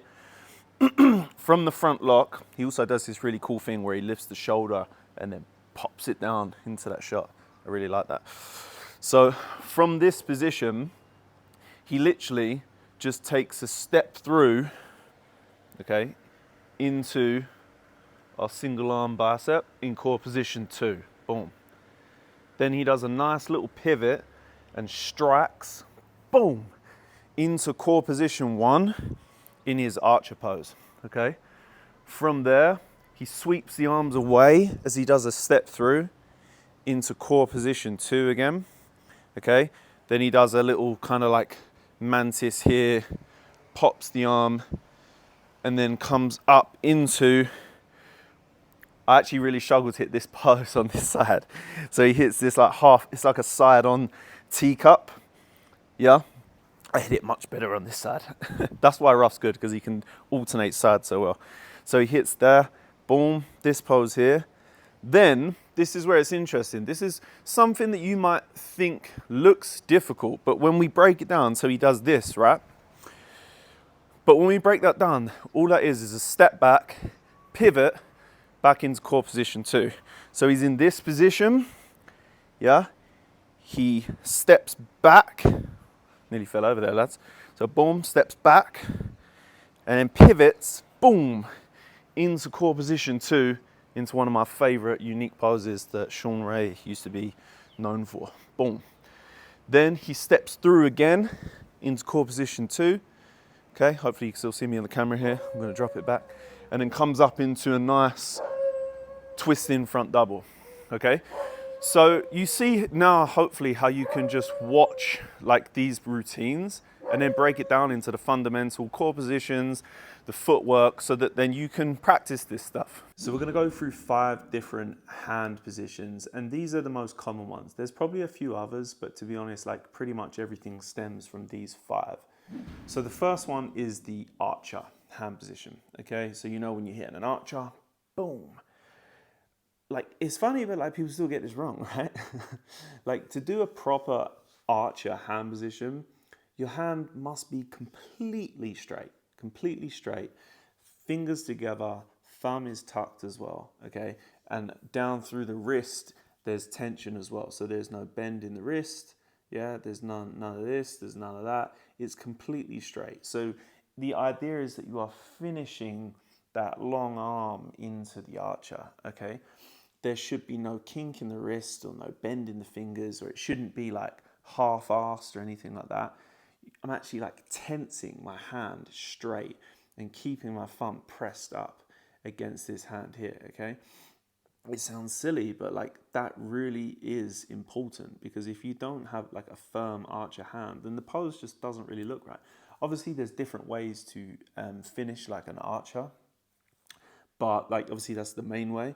And we just call it the archer hand because there's not actually many other positions that you're gonna like see this hand position, but like I feel like we had to go through that because hopefully the world is fixed now. Anyone who watches this video is never gonna hit an archer hand wrong. Okay, so the next one is called, well, I call it the reacher, okay, because it's like I'm reaching out to grab something like as far as I can. I'm trying to reach. If you was to reach, you would have your hands splayed, okay? And your thumb is going to be slightly flexed, okay? And the wrist is also straight. There's no wrist flexion or extension in this pose, okay?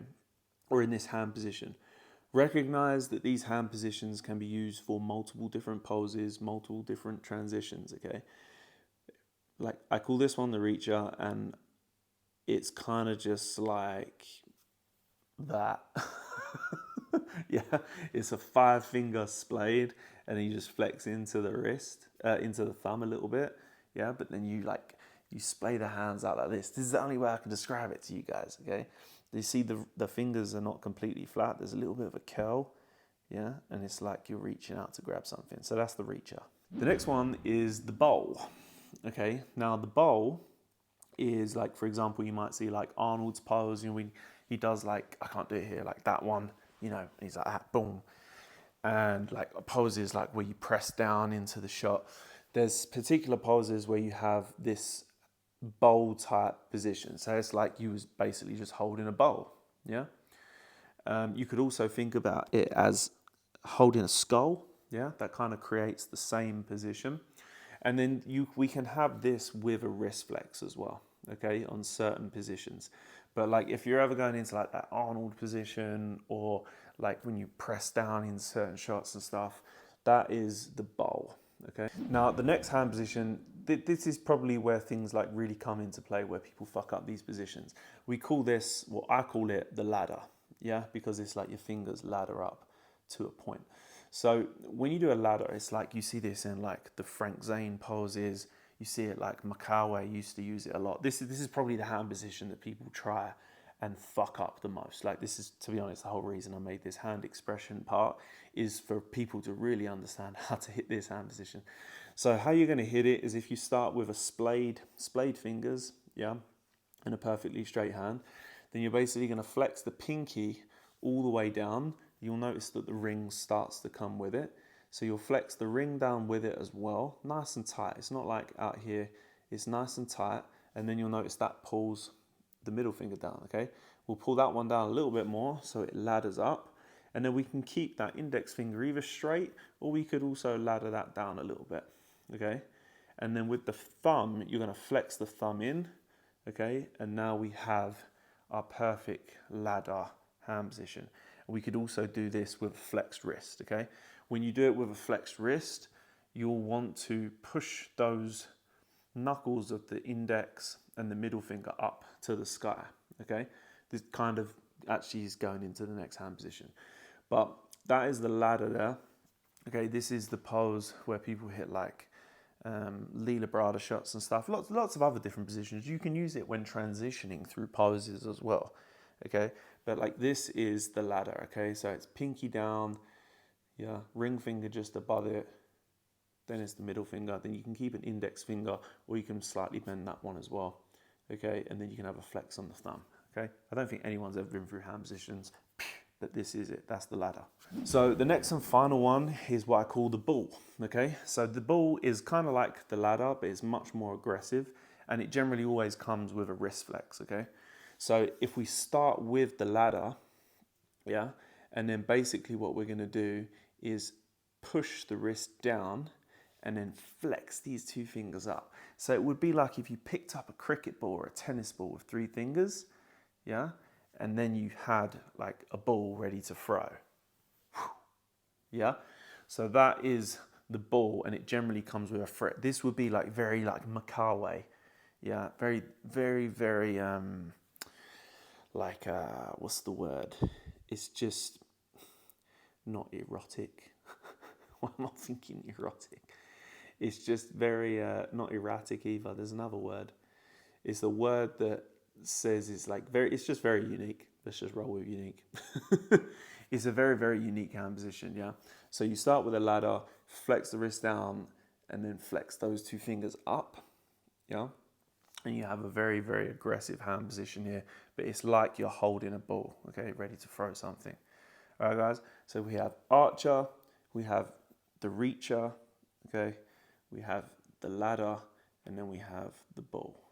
All right, guys, did I miss one? Oh, and the bowl, okay? The bowl is also very different from splayed, from the reacher, yeah? The bowl or the skull, yeah? They are the kind of like 5 main hand positions. Obviously, you could always use a fist as well. But yeah, that's pretty much it. I really just wanted to put this little section in here, crack on with the rest of the course, but I think it's important that we have close-ups on hand positions, because it's definitely something that can really fuck up people's poses. You'll notice that this course is being filmed at multiple different points in the garden here, because the sun is moving around and having to change positions. That's how much information is going in this course today. We're fighting against time. So, pace changing. Pace changing is something, it's a skill that you can layer on top of everything that we've learned today, okay?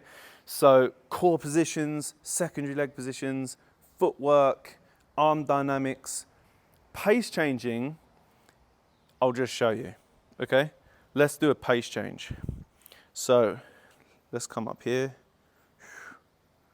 hit a nice shot, boom, and then I come into a nice pose here. You can tell I like this pose. Hit that pose a lot. Okay, well, a pace change would be this.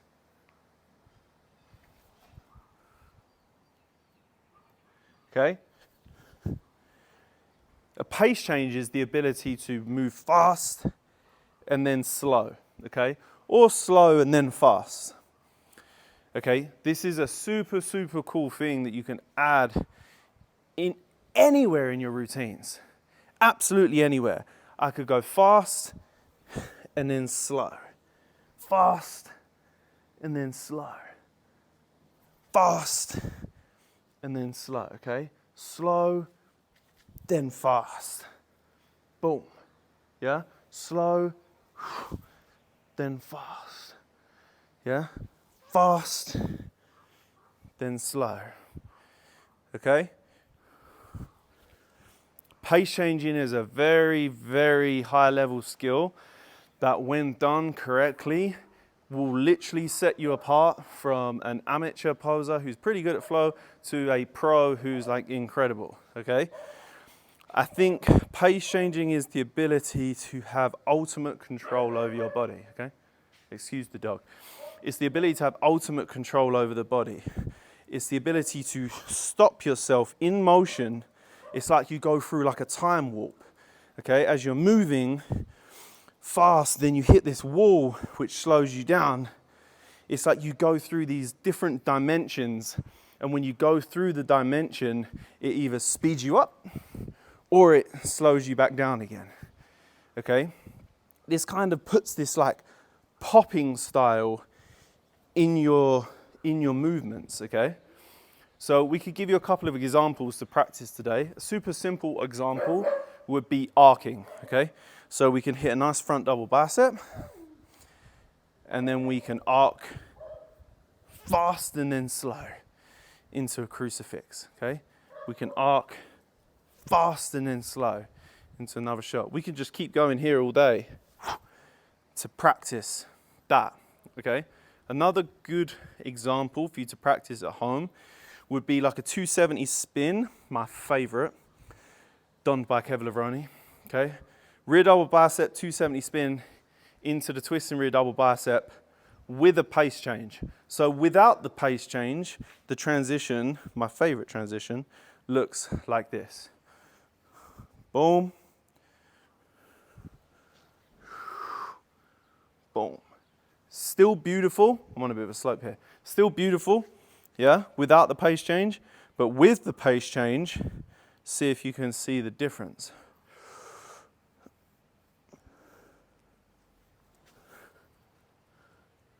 Boom. Yeah? Pace changing literally changes the game, okay? It is how Terence Ruffin, okay, and all those guys that you love watching move, okay? That is the skill that you're probably after today, like of everything. If you can learn to pace change, boom, boom, your posing is gonna be like leaps and bounds above everything else, okay?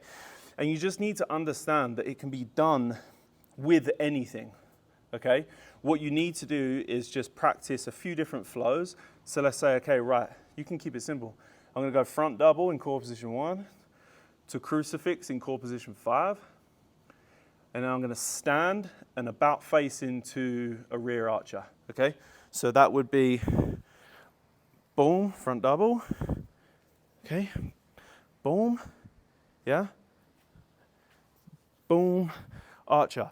And then you can add pace changes into it, okay? So we do crucifix on core position 1. Let's do crucifix. So we can come around. Yeah?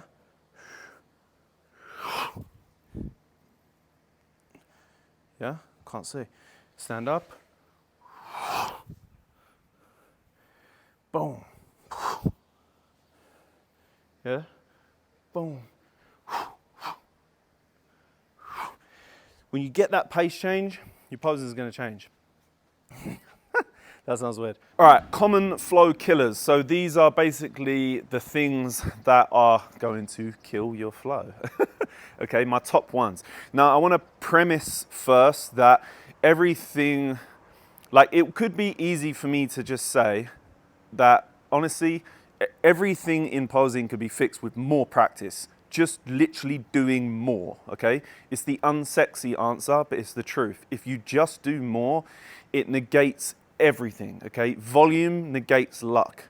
So just practicing more, using all of the skills that we've taught you today, is going to combat a lot of these issues, but I also want to give you some like actual solutions to some of these problems. Flow killer number 1, roboticness. So a lot of people struggle to, I don't even know how to like be robotic anymore, but they're very, very sort of stiff and heavy footed, okay, when they move, and there's no flow. So to combat this, the solution is that you need to understand that you need to relax in between poses, okay, except for the midsection. So when we're here, boom, front double bicep. As I move, I'm relaxing the body. I'm letting the body be a little bit more malleable, keeping the midsection tight, and I'm just moving into the shot and then setting the pose, okay? I'm just moving into the shot and then setting the pose. A relax, yeah, move, and set the pose, okay?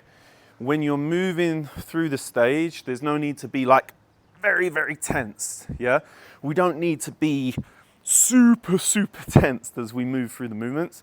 Just let the body relax, move, and then set the pose. Relax, move, set the pose. Flow killer number 2 is body weight distribution. So stepping into shots and then being a little bit off on the hips, body alignment is off, or like if we're coming round from a shot and then we're like, whoop, inner side chest, you know, it's not getting that body weight distribution perfectly. So as soon as you step into a pose, bah, yeah, bah, you're there. The solution to this is the footwork, okay?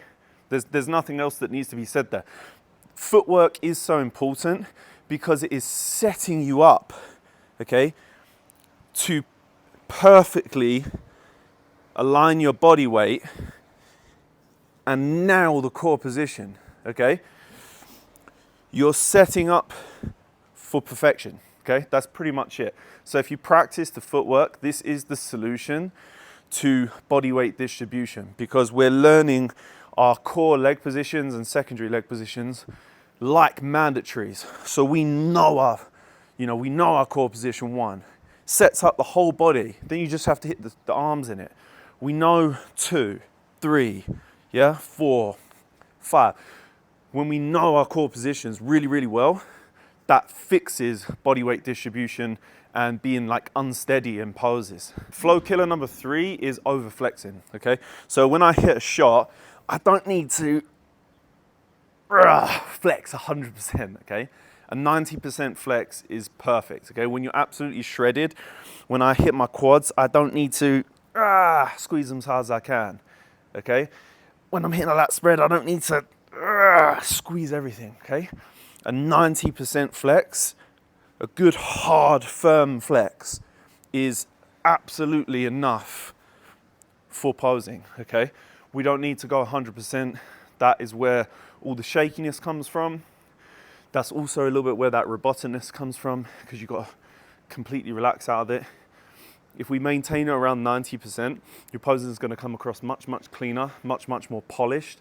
You're not going to run out of like gas as quick because you're not going 110% on the flex, and you're not gaining anything. Like, this is 90% flex, that's 100. Nothing changes, okay? So flex 90%. Flow killer number 4 is being very monotone with your posing, which means everything you do is the same pace all the way through, and nothing ever changes in terms of the pace, yeah? You just pose at the same pace the whole way through. Now, the answer to that is pace changing, okay? So it's being a little bit snappy with poses, just a little bit. You don't have to be full, like rough on it all the time, okay? But having the ability to just pace change a little bit, yeah? It just adds just enough into the routine to keep it a little bit more interesting. And the better you get at contrasting fast and slow, the better that pace change is going to be apparent to the audience, and it's going to make a bigger impact, okay? So monotone posing, monotone flows, all very, very same. Pace changing is the answer to that. Okay, flow killer number 5 is fidgeting, okay? We all know this one. Fidget. Yeah. Fidgeting.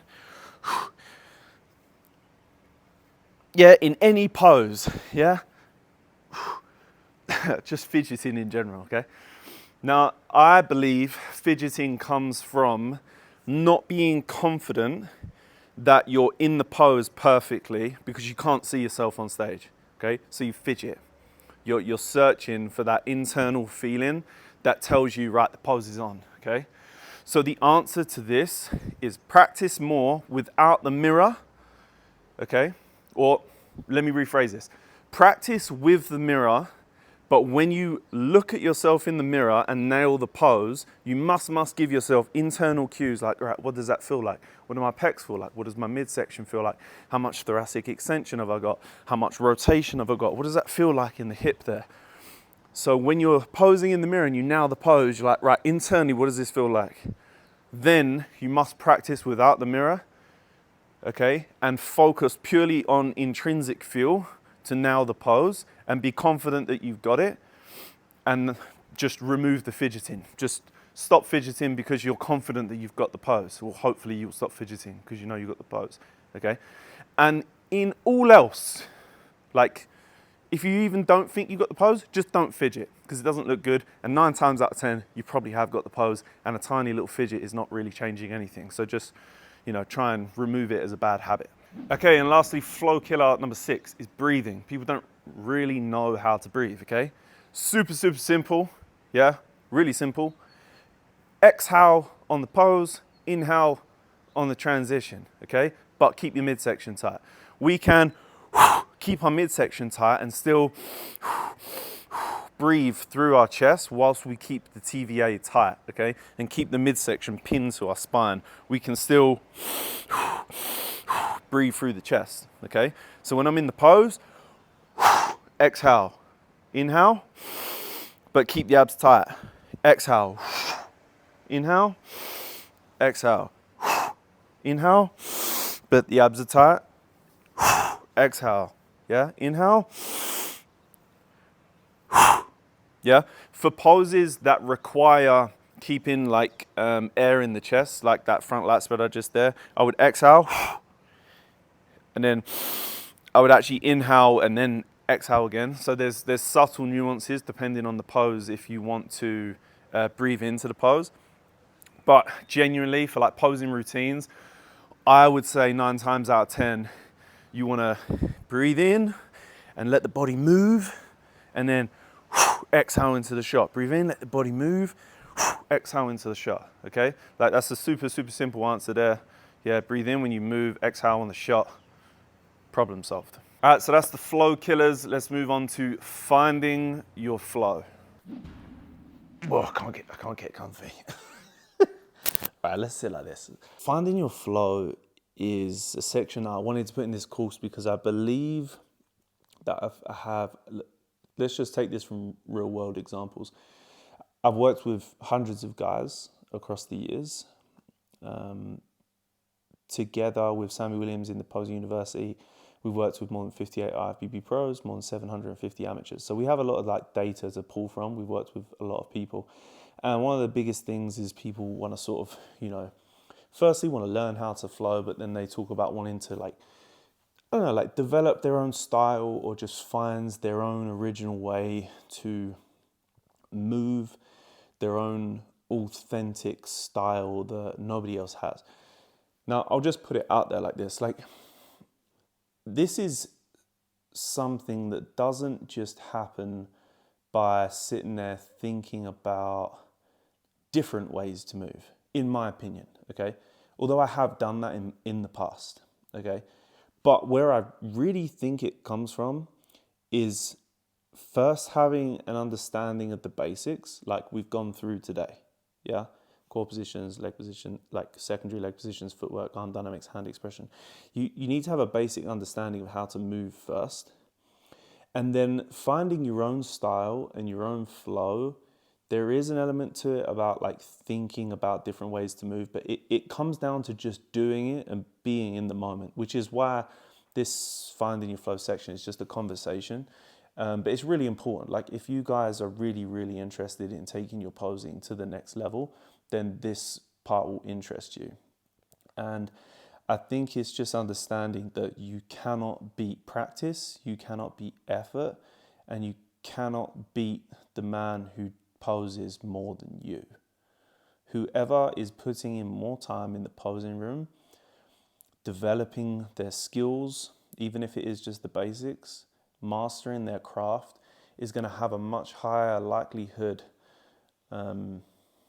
like a chance of success to developing their own style and their own flow. Because the reason why it's so difficult is because it has to come from such a place of freedom, if I'm honest. Like when you pose and you move your body, when something original happens, when something authentic happens, it will normally come because your mind is free from having to think about how to move, You no longer need to think, you just do, which would come from having a deep understanding of everything we've been through today. And then once your body just knows how to move, it's just second nature, then things start to happen, okay? Things start to progress in a way that is very, very difficult to teach, which is why I'm just talking to you about it, because it's not something you can just teach. It's not something I can just show you how to do. It has to come from you doing the damn thing. It has to come from you first learning all of this stuff that we've gone through today, mastering those individual elements, and then just continuing to practice. And then eventually something just like emerges from nowhere, and then you end up having your own style, your own flow. Now, honestly, like your own style, 9 times out of 10 is just going to be a combination of like different types of like arm dynamics, different ways of moving, and it's all going to get like bundled into one. And then everyone's got like a different ingredient list, you know. Like I personally do like lots of sweeping, and I do lots of pivots, lots of core position 2, lots of bicep poses. Like there's certain things that I do in my posing routines that I do a lot of because 1, I'm very good at it. 2, it looks good on my physique. And 3, it just feels right to me. Yeah. So a lot of finding your own flow actually just kind of comes from learning all of this stuff and posing so much to the point that you start to find out like what poses look best on my physique, what pieces of footwork do I like, what transitions do I like, what arm dynamics feel good to me, how do I want to move. And then it's like everybody has this like ingredient list that is like slightly different, and then that in combination with maybe you find something truly special, particular transition you've never seen anyone do, or maybe even a pose that's just a little bit different. Things only have to be like 2 or 3% different, you know.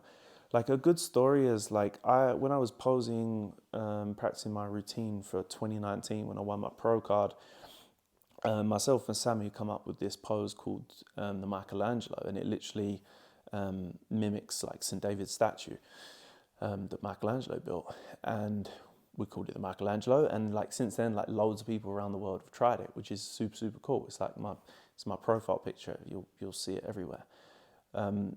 So you only have to be like 2 or 3% different for then to have something that is truly original and truly yours. And then and that's kind of it, guys.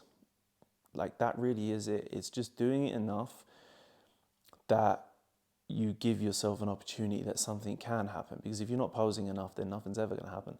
But if you're posing lots and you're practicing lots and you understand all the basics like we did today, you're going to come up with an ingredient list that is your own, which is going to start to develop into your style. And then maybe you're going to find like 1 or 2 things that is completely authentic and original to you. And then that is it, you know. One of the other biggest ways, obviously, that I, you know, came up with my own favorite way of moving is just watching all of the greats. Watching Sean Ray, Kev Lavroni, like they were my favorites. Maybe your favorites are different, but obviously now we're giving you the tools today to be able to break down their routines. And stick around, because in this course I'm actually going to show you some breakdowns of routines and show you how to pick out and pick apart and identify those skills that we taught you today.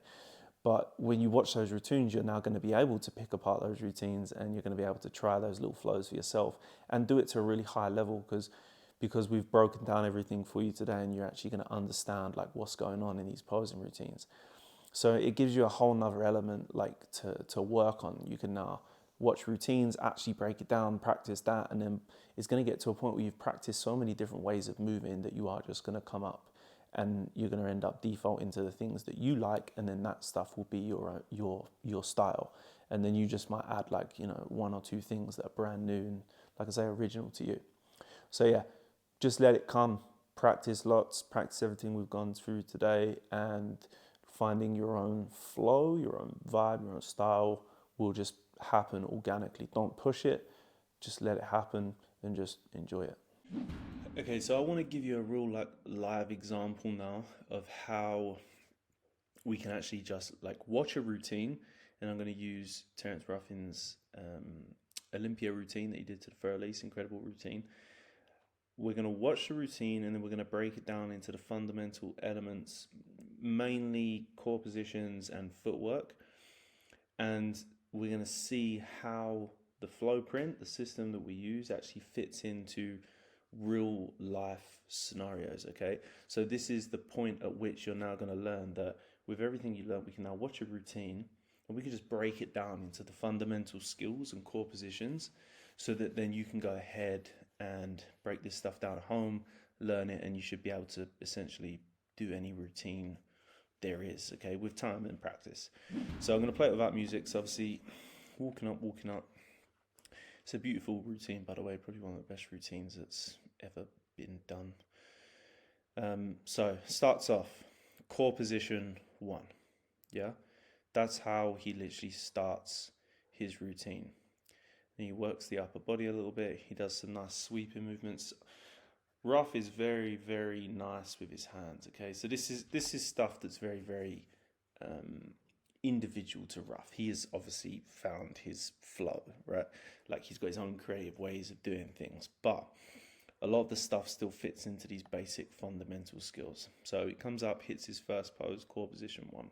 Okay, then he does a nice rollout into the front lock. Okay, again, one of the positions that we taught you today. Then he does a step through into core position 2, sweeps the arm up into a single arm bicep. Then he does a nice little half pivot, okay, into an archer. Another step through into core position 2, hits a couple poses. And then this here, if you play that back, this here is a 180 step, but remember earlier in the session I just said it's just a little bit harder to do it in reverse. So normally would throw one leg forward, but this is the example of throwing the leg back. Okay, so that's a 180 step into core position 2. Another step through into core position 2, into a nice twisting front double. Sweeps it down and drops into core position 4. Okay, he goes into I thought he was going to go core position 5 there. He didn't. Remember how I said there's a nice relationship between core position 5 and a lunging pose? So that was kind of that there. So into a nice lunging pose. And then he pops it up, I believe, and strikes out into core position 5. Sweeps it into core position 4. Okay, into a nice twist and veer on the floor. Stands, boom, into core position 2. And then just turns that into core position 1. Remember how we said, like, side tricep, that classic side tricep, is still core position 1.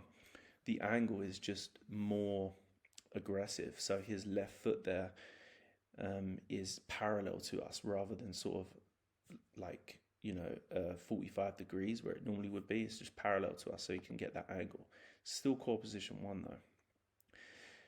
Stays in core position 1. He does a nice 3 different poses here as the music rises up. I love this part. See how he just brings the leg in and out again. Then he just lines himself up into a standard mandatory pose. So he's in his standard front lat spread leg position here, and then he transitions that into an ab and thigh leg position variation for the lat spread. Then here he strikes out, boom. Now this is the part of the routine where he actually does a lot of basic things, but he's very, very focused on the torso now. He's doing a lot of, obviously, work in terms of like popping everything to the music. Okay, so he just stays in his rear double bicep leg position here whilst he does that. This is all good. Boom, boom. Now he's into that rear cross leg position. Okay. Then he does a little side step into his, this is like core position 1, but from reverse, okay? So you can see the angle that he has on his leg. It's not his standard rear double leg position. This is just core position 1 in reverse. Boom, strikes out into the archer. Sweeps up into a nice single arm shot. What's that? That's the about face. And then he just pulls it short. It's actually a beautiful example there of how he uses an axial turn. So he pulls into the about face, turns, and then pulls into that core position 2, down into core position 3, back up into core position 2, strikes out, does a little step through, core position 2, step back into core position 2. Now he kind of angles out in core position 1. You're going to get sick and tired of me saying core positions. 2, yeah, sweeps out into the single bicep pose with the half lat spread. Step back into core position 1.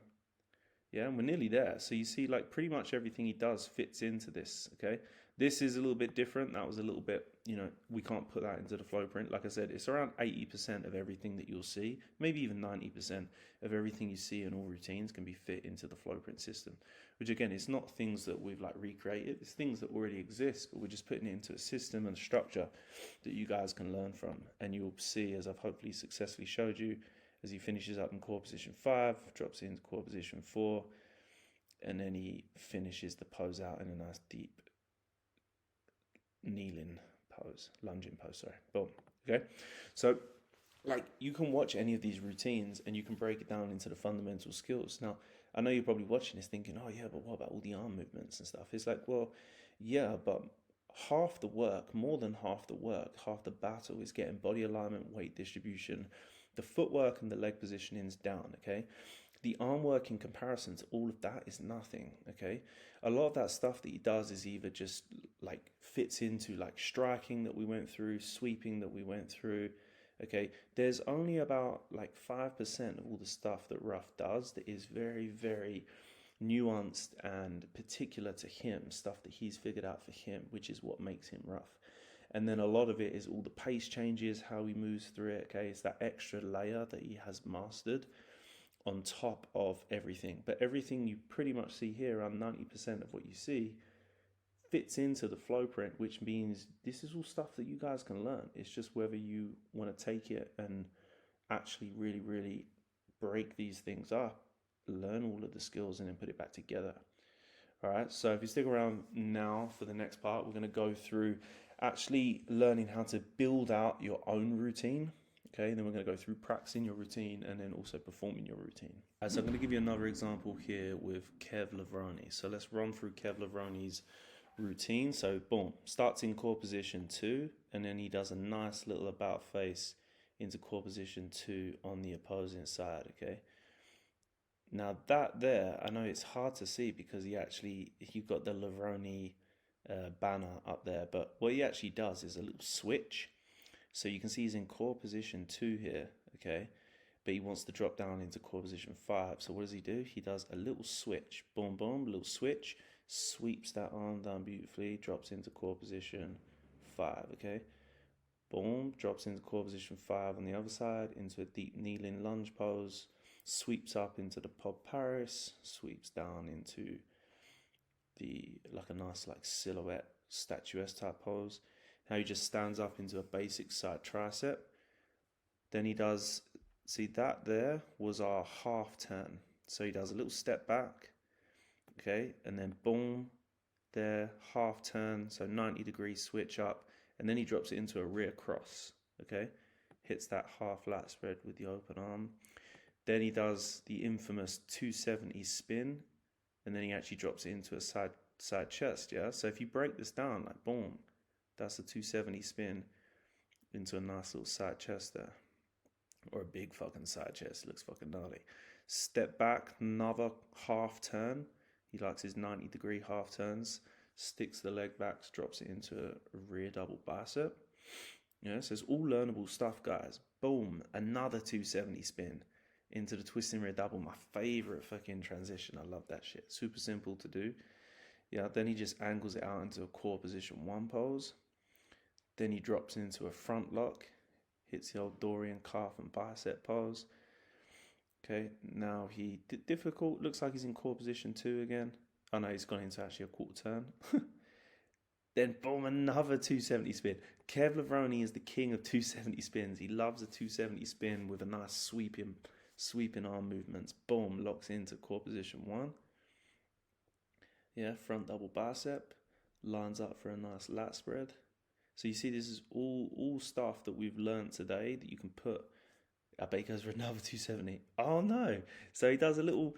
That's unique there. So he does like essentially a half turn, yeah, 90-degree turn, but he drops the foot back into a rear cross, and then does the half turn there. Boom. Then he drops that leg back into core position 3, and comes up in G.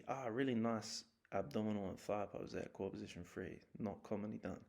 Sticks another side chest in there, step through, another half turn, and actually drops it back into core position 1 from the rear.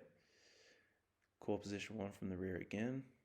Hits on the other side, hits those freaking arches. But you see how, like, honestly, the body alignment and weight distribution is what makes 90% of these poses, guys. Like, understanding that is way more important than the torso. Drops into an about face there, so there's a 180-degree turn into his abdominal and thigh. Boom, lines up, nice, fucking gnarly, most muscular. Boom, another half turn. He loves his half turns. He loves his step backs, half turns into like core position 3 with his famous most muscular. Little punch out there, which we was learning earlier. He's swapping between core positions 3 here on both sides. Steps it through into core position 5. Looks like he's going for, oh, it doesn't actually hit the pose. Up into a standard rear double leg position, which obviously you guys will already know how to do. It's just understanding how we put all of these other elements together and tie them together in posing routines. Boom, another half turn into a very, very unique there. Core position 2 archer. That's cool. Basically a crazy angle in the archer there. Yeah. Then he drops into another slight half turn into core position 2 on the other side. Boom, front double. And then he's finishing up now. He's done most of his shit. Yeah.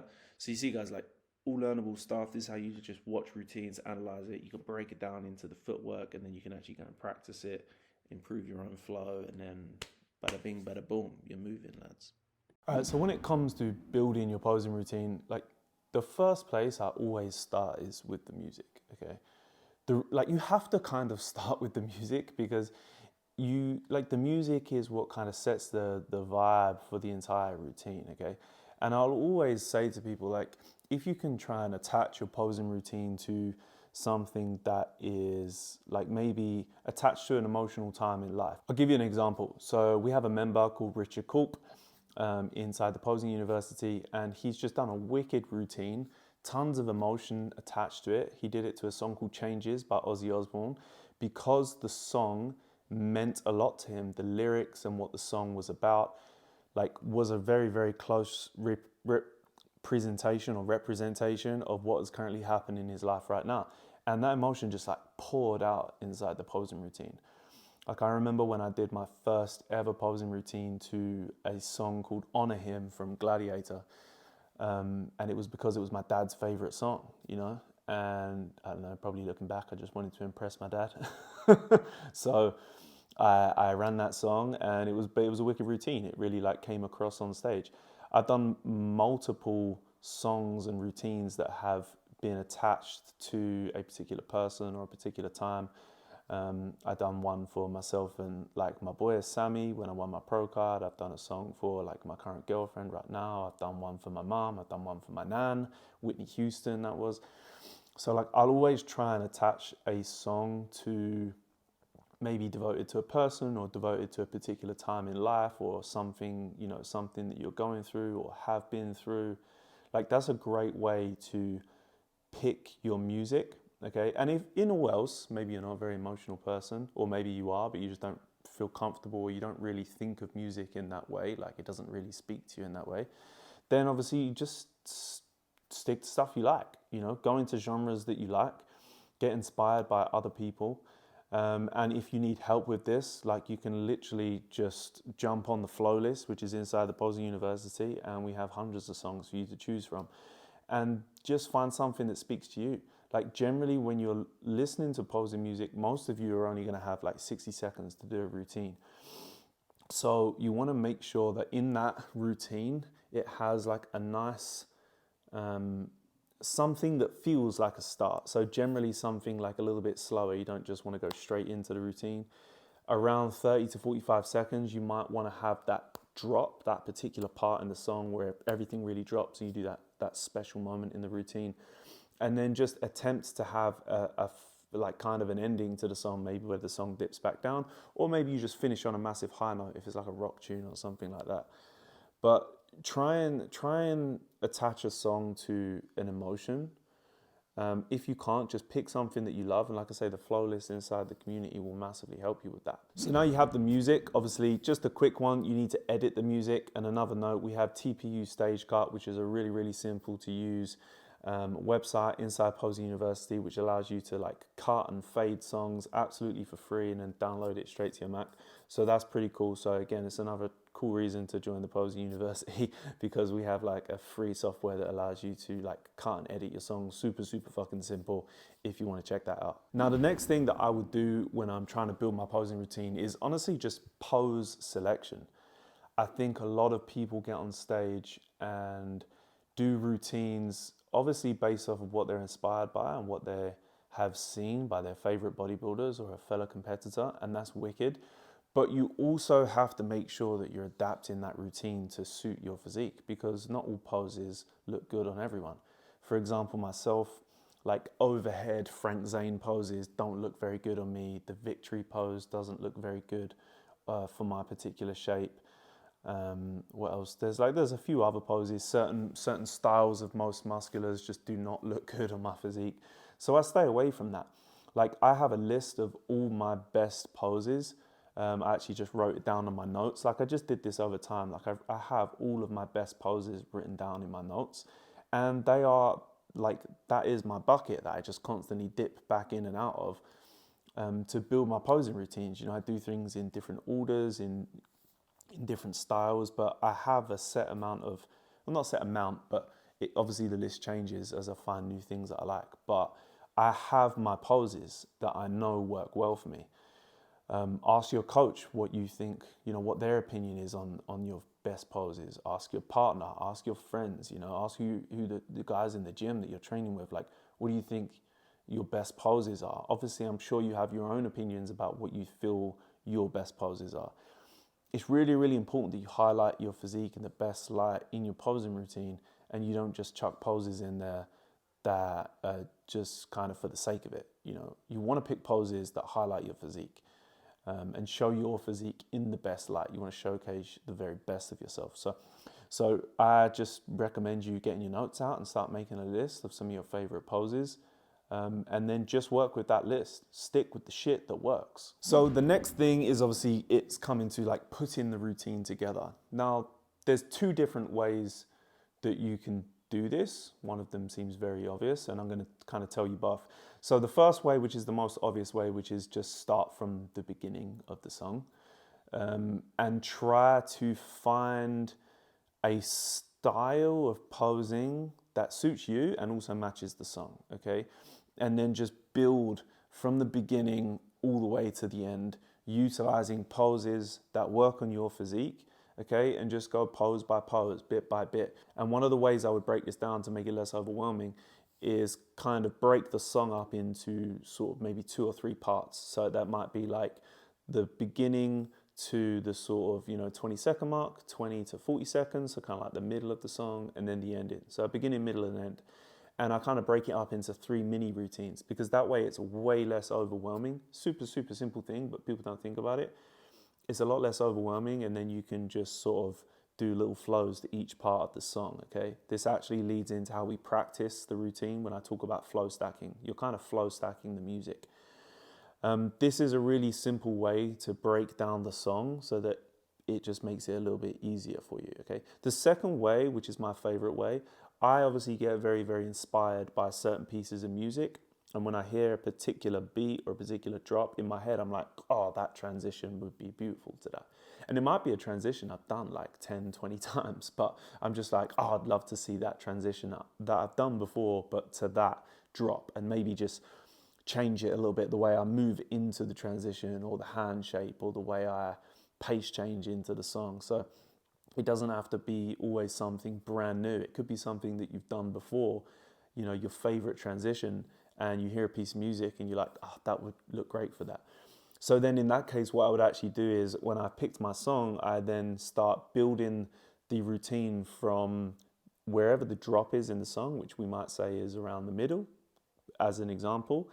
And then I would get in the posing room, and I would start that vision that I had in my head, that particular transition or that 3 or 4 pose flow that I want to do for that part.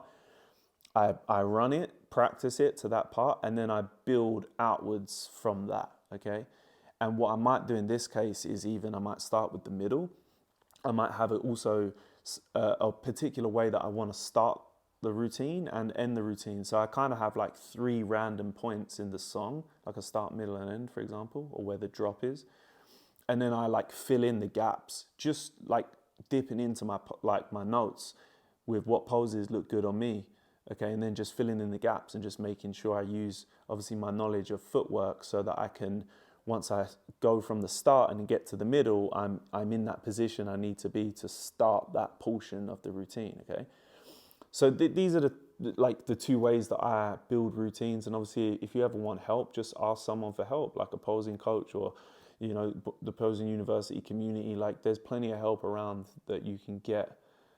Guidance on this stuff. And then the last thing with building a routine is honestly just have fun. I know it's going to be, oh, John, this isn't helpful. I'm like, well, if you just relax and just chill and enjoy it, like I would literally just take my song, go to the posing room or set some time aside. I would always recommend actually setting time aside. Don't just say, I'm going to try it out after training or I might try it on the weekend. Like go into the calendar, stick 3 hours in the freaking block, or 2 hours out of your week and say, this is where I'm going to work on my routine. And you just stick that song on and just start moving. Like there's no right or wrong in posing. Like you could literally do any formation of poses and transitions in any which way you wanted to. It's just the way you do it. And that's it. I could do my mandatories in sequence, but just add like a couple of extra poses in the transitions and make it look good just because of the way I'm moving into the poses. So there really is no right or wrong. Don't stress, have fun with it, stick the routine on and just enjoy and just have a practice, have a flow. A lot of you won't know how to do that because you never had the skills beforehand, but that's what we've just given you today. So if you spend some time practicing everything we've taught you, core positions, secondary positions, arm dynamics, hand expression, footwork, if you start practicing that stuff, then you're going to have the ability to switch the song on and just say, I'm just going to have a play around and just see what happens. And that's normally when the best routines come about, is when you just be completely original, authentic, switch your mind off, stick the song on and just pose and just something will happen, I promise you. All right, so now we're going to go into practicing your routine. Practicing your routine. Now, practicing your routine, obviously super important, but I want to give you guys some tangible things today that you can use to practice with more precision and more effectiveness.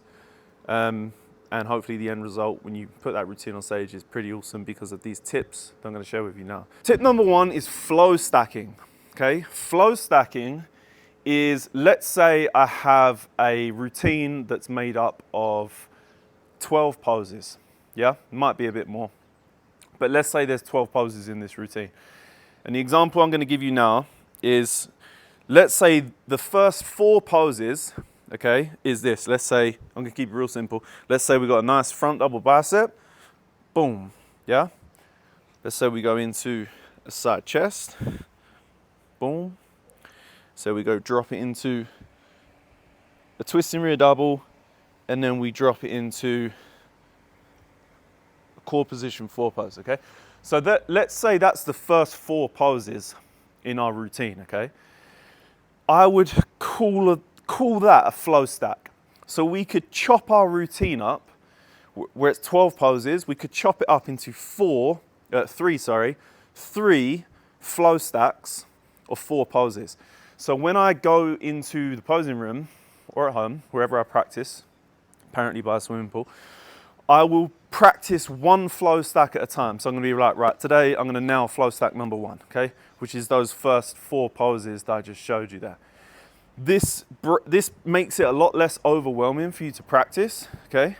You probably naturally do this already, maybe. If you don't, I definitely recommend you implement this. Take your routine, split it into 3 or 4 flow stacks, and then practice 1 flow stack at a time, okay? And then you can piece everything together. It gives your mind a lot less to think about, which means you have more brain power to focus on just a few poses at a time, you can nail the transitions and nail the poses. Tip number 2 is speed rounds. Speed rounds are literally my life hack to memorizing routines super fucking fast, okay?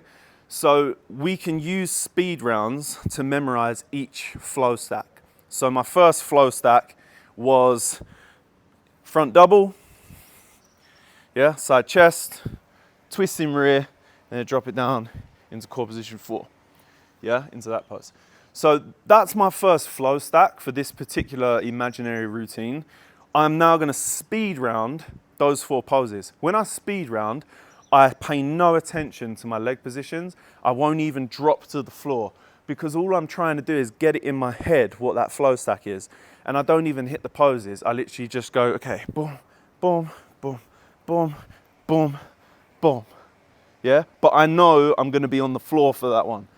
But when I'm speed rounding it, I don't need to go to the floor. I'm just trying to memorize the poses. In my head, I know I'm gonna go to the floor when I actually practice it, okay?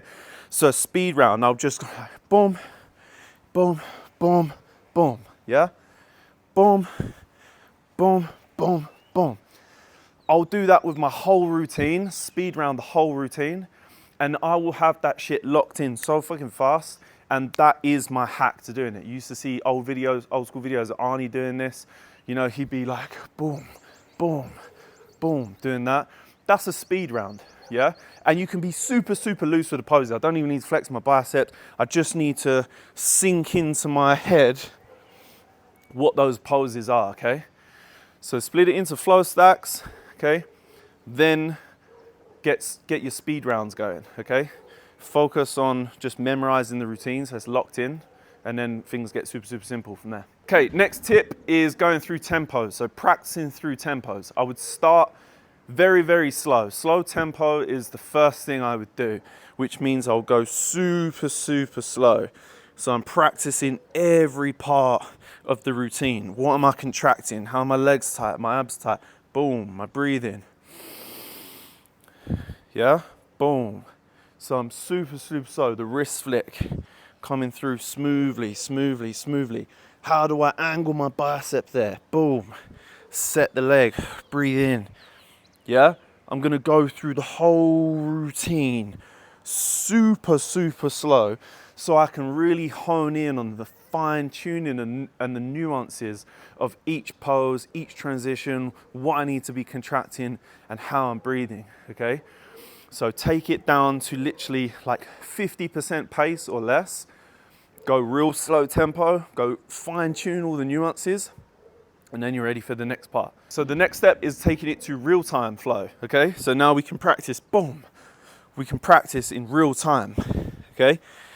And we can really make sure that we've got the poses down, we've got the right order of the poses, okay? We've got the nuances down because we slowed it down first, so doing it in real time is real easy, okay? And then the last part is fast tempo. That's it, we go fast now, okay? So, boom, boom, boom, boom, boom, okay? Seems crazy, but like when you go really fast now, when you slow it back down and come to real tempo now feels like slow tempo because you've practiced at a faster pace. This is actually something that one of our coach in the Posing University has helped me understand. He's using tempos because he used to do it with dance. He used to be like a champion break dancer, crazy shit. And he said that's how they would practice like dances and choreography, okay? Super slow tempo, then real time pace, then super fast. And then when you go real fast, when you slow it back down to real tempo feels easy. And then my final tip is just listen to the song a lot and envision you posing perfectly to that song. Because when we close our eyes, we listen to the music, we can literally pose perfectly every single time. It will be a perfect routine in your head. Like that will manifest into reality. If you are doing everything I just told you to do, so flow stacking, speed rounds, then going through the tempos, slow, real time, and fast, and then listen and envision the song, Like, this is going to set you up for everything you need to be able to practice your routine perfectly, effectively, and then hopefully we get on stage and absolutely nail it on the day, okay? So now let's move on to performing your routine. The final module, performing your routine, okay? You've done everything, you've done all the work, you've analyzed some routines, you've picked apart some flows, you've built your own routine, you've practiced your routine, but now you've got to perform it, okay? Massively, massively underestimated information about to come your way. So stick around, and if you've made it this far, 3 hours through this course, okay, massive well done, because like you've learned a lot. I just want you to go away and apply this now, because that's what I really want from this course. You know, before we finish off this module, I just want to make sure that you guys actually got some tangible help from this. So comment below if this is something you liked. Comment below if this is something that you feel is going to help you or already has helped you, because I really want to know, and we're going to do more of this stuff, okay? So the first thing I would do when performing the routine is stretch. Yeah? You're like, oh, John, this boring information. No, it's not. Like, stretch, man. When you're backstage, before you're about to perform your posing routine, or even before you're about to go on and do your mandatories, you must just stretch, move, mobilize, and get some flexibility in the muscles before you get on stage. I promise you, your ability to float across that stage, hit your poses, and execute with perfection is going to be 10 times better if you focus on just doing a little bit of a movement practice backstage, you know, a little bit of flexibility, you know, a little bit of stretching, a little bit of mobility work. If you open the body out, your ability to twist and rotate and thoracically extend and externally rotate, all that stuff. This is what posing is. If you work on that stuff backstage, you're going to feel so much better when you're moving through the routine. You're going to be so much more connected with your muscles, with your body. Again, things will run a lot smoother, and it'll be more enjoyable for you because you're going to feel like I'm just opening up into these poses. So the next thing I would do in terms of like performing the routine is backstage. I wouldn't practice the routine fully. I would literally just do speed rounds, okay? What we taught you in practicing your routine, I would just be backstage. I would maybe do a few speed rounds just to make sure, you know, get my confidence up, the routine's locked in. But by this point, if you've done everything properly, you should have it locked in, okay? So I would only do speed rounds because you don't want to waste too much energy. Obviously, you've got a certain amount of carbs in you. You want to stay full and hard for the duration of the show. So I wouldn't be practicing too much. Just speed rounds will be perfect, and just trust yourself that you've got the routine down. As an optional third thing that I would do for, you know, making sure my performance is on the money is you could listen to the song backstage when you're chilling. I actually personally don't like to do it because I feel like when I start listening to the song, something in my head is like, I'm telling myself I'm listening to it because like I'm nervous about it, I'm not sure, it's like I'm still practicing it backstage. Like I just kind of trust myself and forget it by that point. I just do the speed rounds. But if you're, you know, if it makes you feel more confident just to listen to that song a couple more times and envision the pose perfectly, that might be an optional extra thing that I would do backstage. So here's the very last thing that I would do before performing and really trying to get this routine across on stage is just mindset, okay? So mindset honestly really just comes from actually think about breathing, yeah? I don't talk to myself in any particular way or like hype myself up. I actually just breathe to calm my mind. And then that seems to always help me massively on stage. I will just take some big deep breaths in, big deep breaths out, just try and take all that energy and hype that's on the day and just suppress it down into the stomach, breathe it through, and then I go on stage very chill, very calm, and I get the job done, basically. That is how I approach like performing the routine. That is the very last thing that I do before I get on stage. I just breathe. And then here's one more thing. What do you do if you fuck up? Just keep going, man. Like, I always feel like if I'm on stage and I've done a little foot wrong or a hit like a pose, what felt maybe a little bit off, when I go back and watch the routine, and when someone's filmed it, and I'm like, oh, that mistake when I was up there felt like a tragedy. But when you're watching it back, you don't even see it. It's like it never even existed. It's crazy. So don't worry. If you do make a bit of a blubber on your footwork, just in the moment, just, you know, breath, continue on with the routine and just forget about it. Yeah, a professional will just carry on. Don't worry about it. Don't let it phase you. it's really not a big deal. Like some of the greatest posers on earth, you can go back and watch the routines. They've actually made like some quite big mistakes, but they just keep going. Like it doesn't matter at the end of the day. So all you need to do is just keep moving forward and you'll be sweet. And like I said, those big blunders that feel like crazy in the moment, or maybe you went blank for like 2 seconds and it felt like a lifetime on stage, when you watch it back, it's like it was nothing. It's a fugazi. So don't worry about it. All right, that's it. We've been through a lot today. I'm just going to recap all of the lessons that we've been through. Okay, so we went through core positions 1 through 5. We went through secondary positions. Okay, we went through footwork, we went through arm dynamics, we went through hand expression, we went through pace changing, through common flow killers, finding your flow, analyzing your routines, building your routine, practicing your routine, and performing your routine. Okay, so it's just my hope to you now that you have a super clear roadmap in your head of how you can practice flow at a fundamental level. So we're not just learning the skills today to build one routine. Today, hopefully you have learned the skills that will help you build a lifetime of routines. Okay, the fundamental teachings and skills that you will need in order to be able to make a million different posing routines. All right, guys, so as I've already said, it is just my hope that there's been some tangible information for you that you can go away and actually use. I massively appreciate your time watching this. Subscribe, we're going to do more stuff like this. And for the last time, if you do want some help in this, we have the Posing University. It's an incredible community full of like-minded athletes, all just trying to achieve what you are trying to achieve, which is just to be better.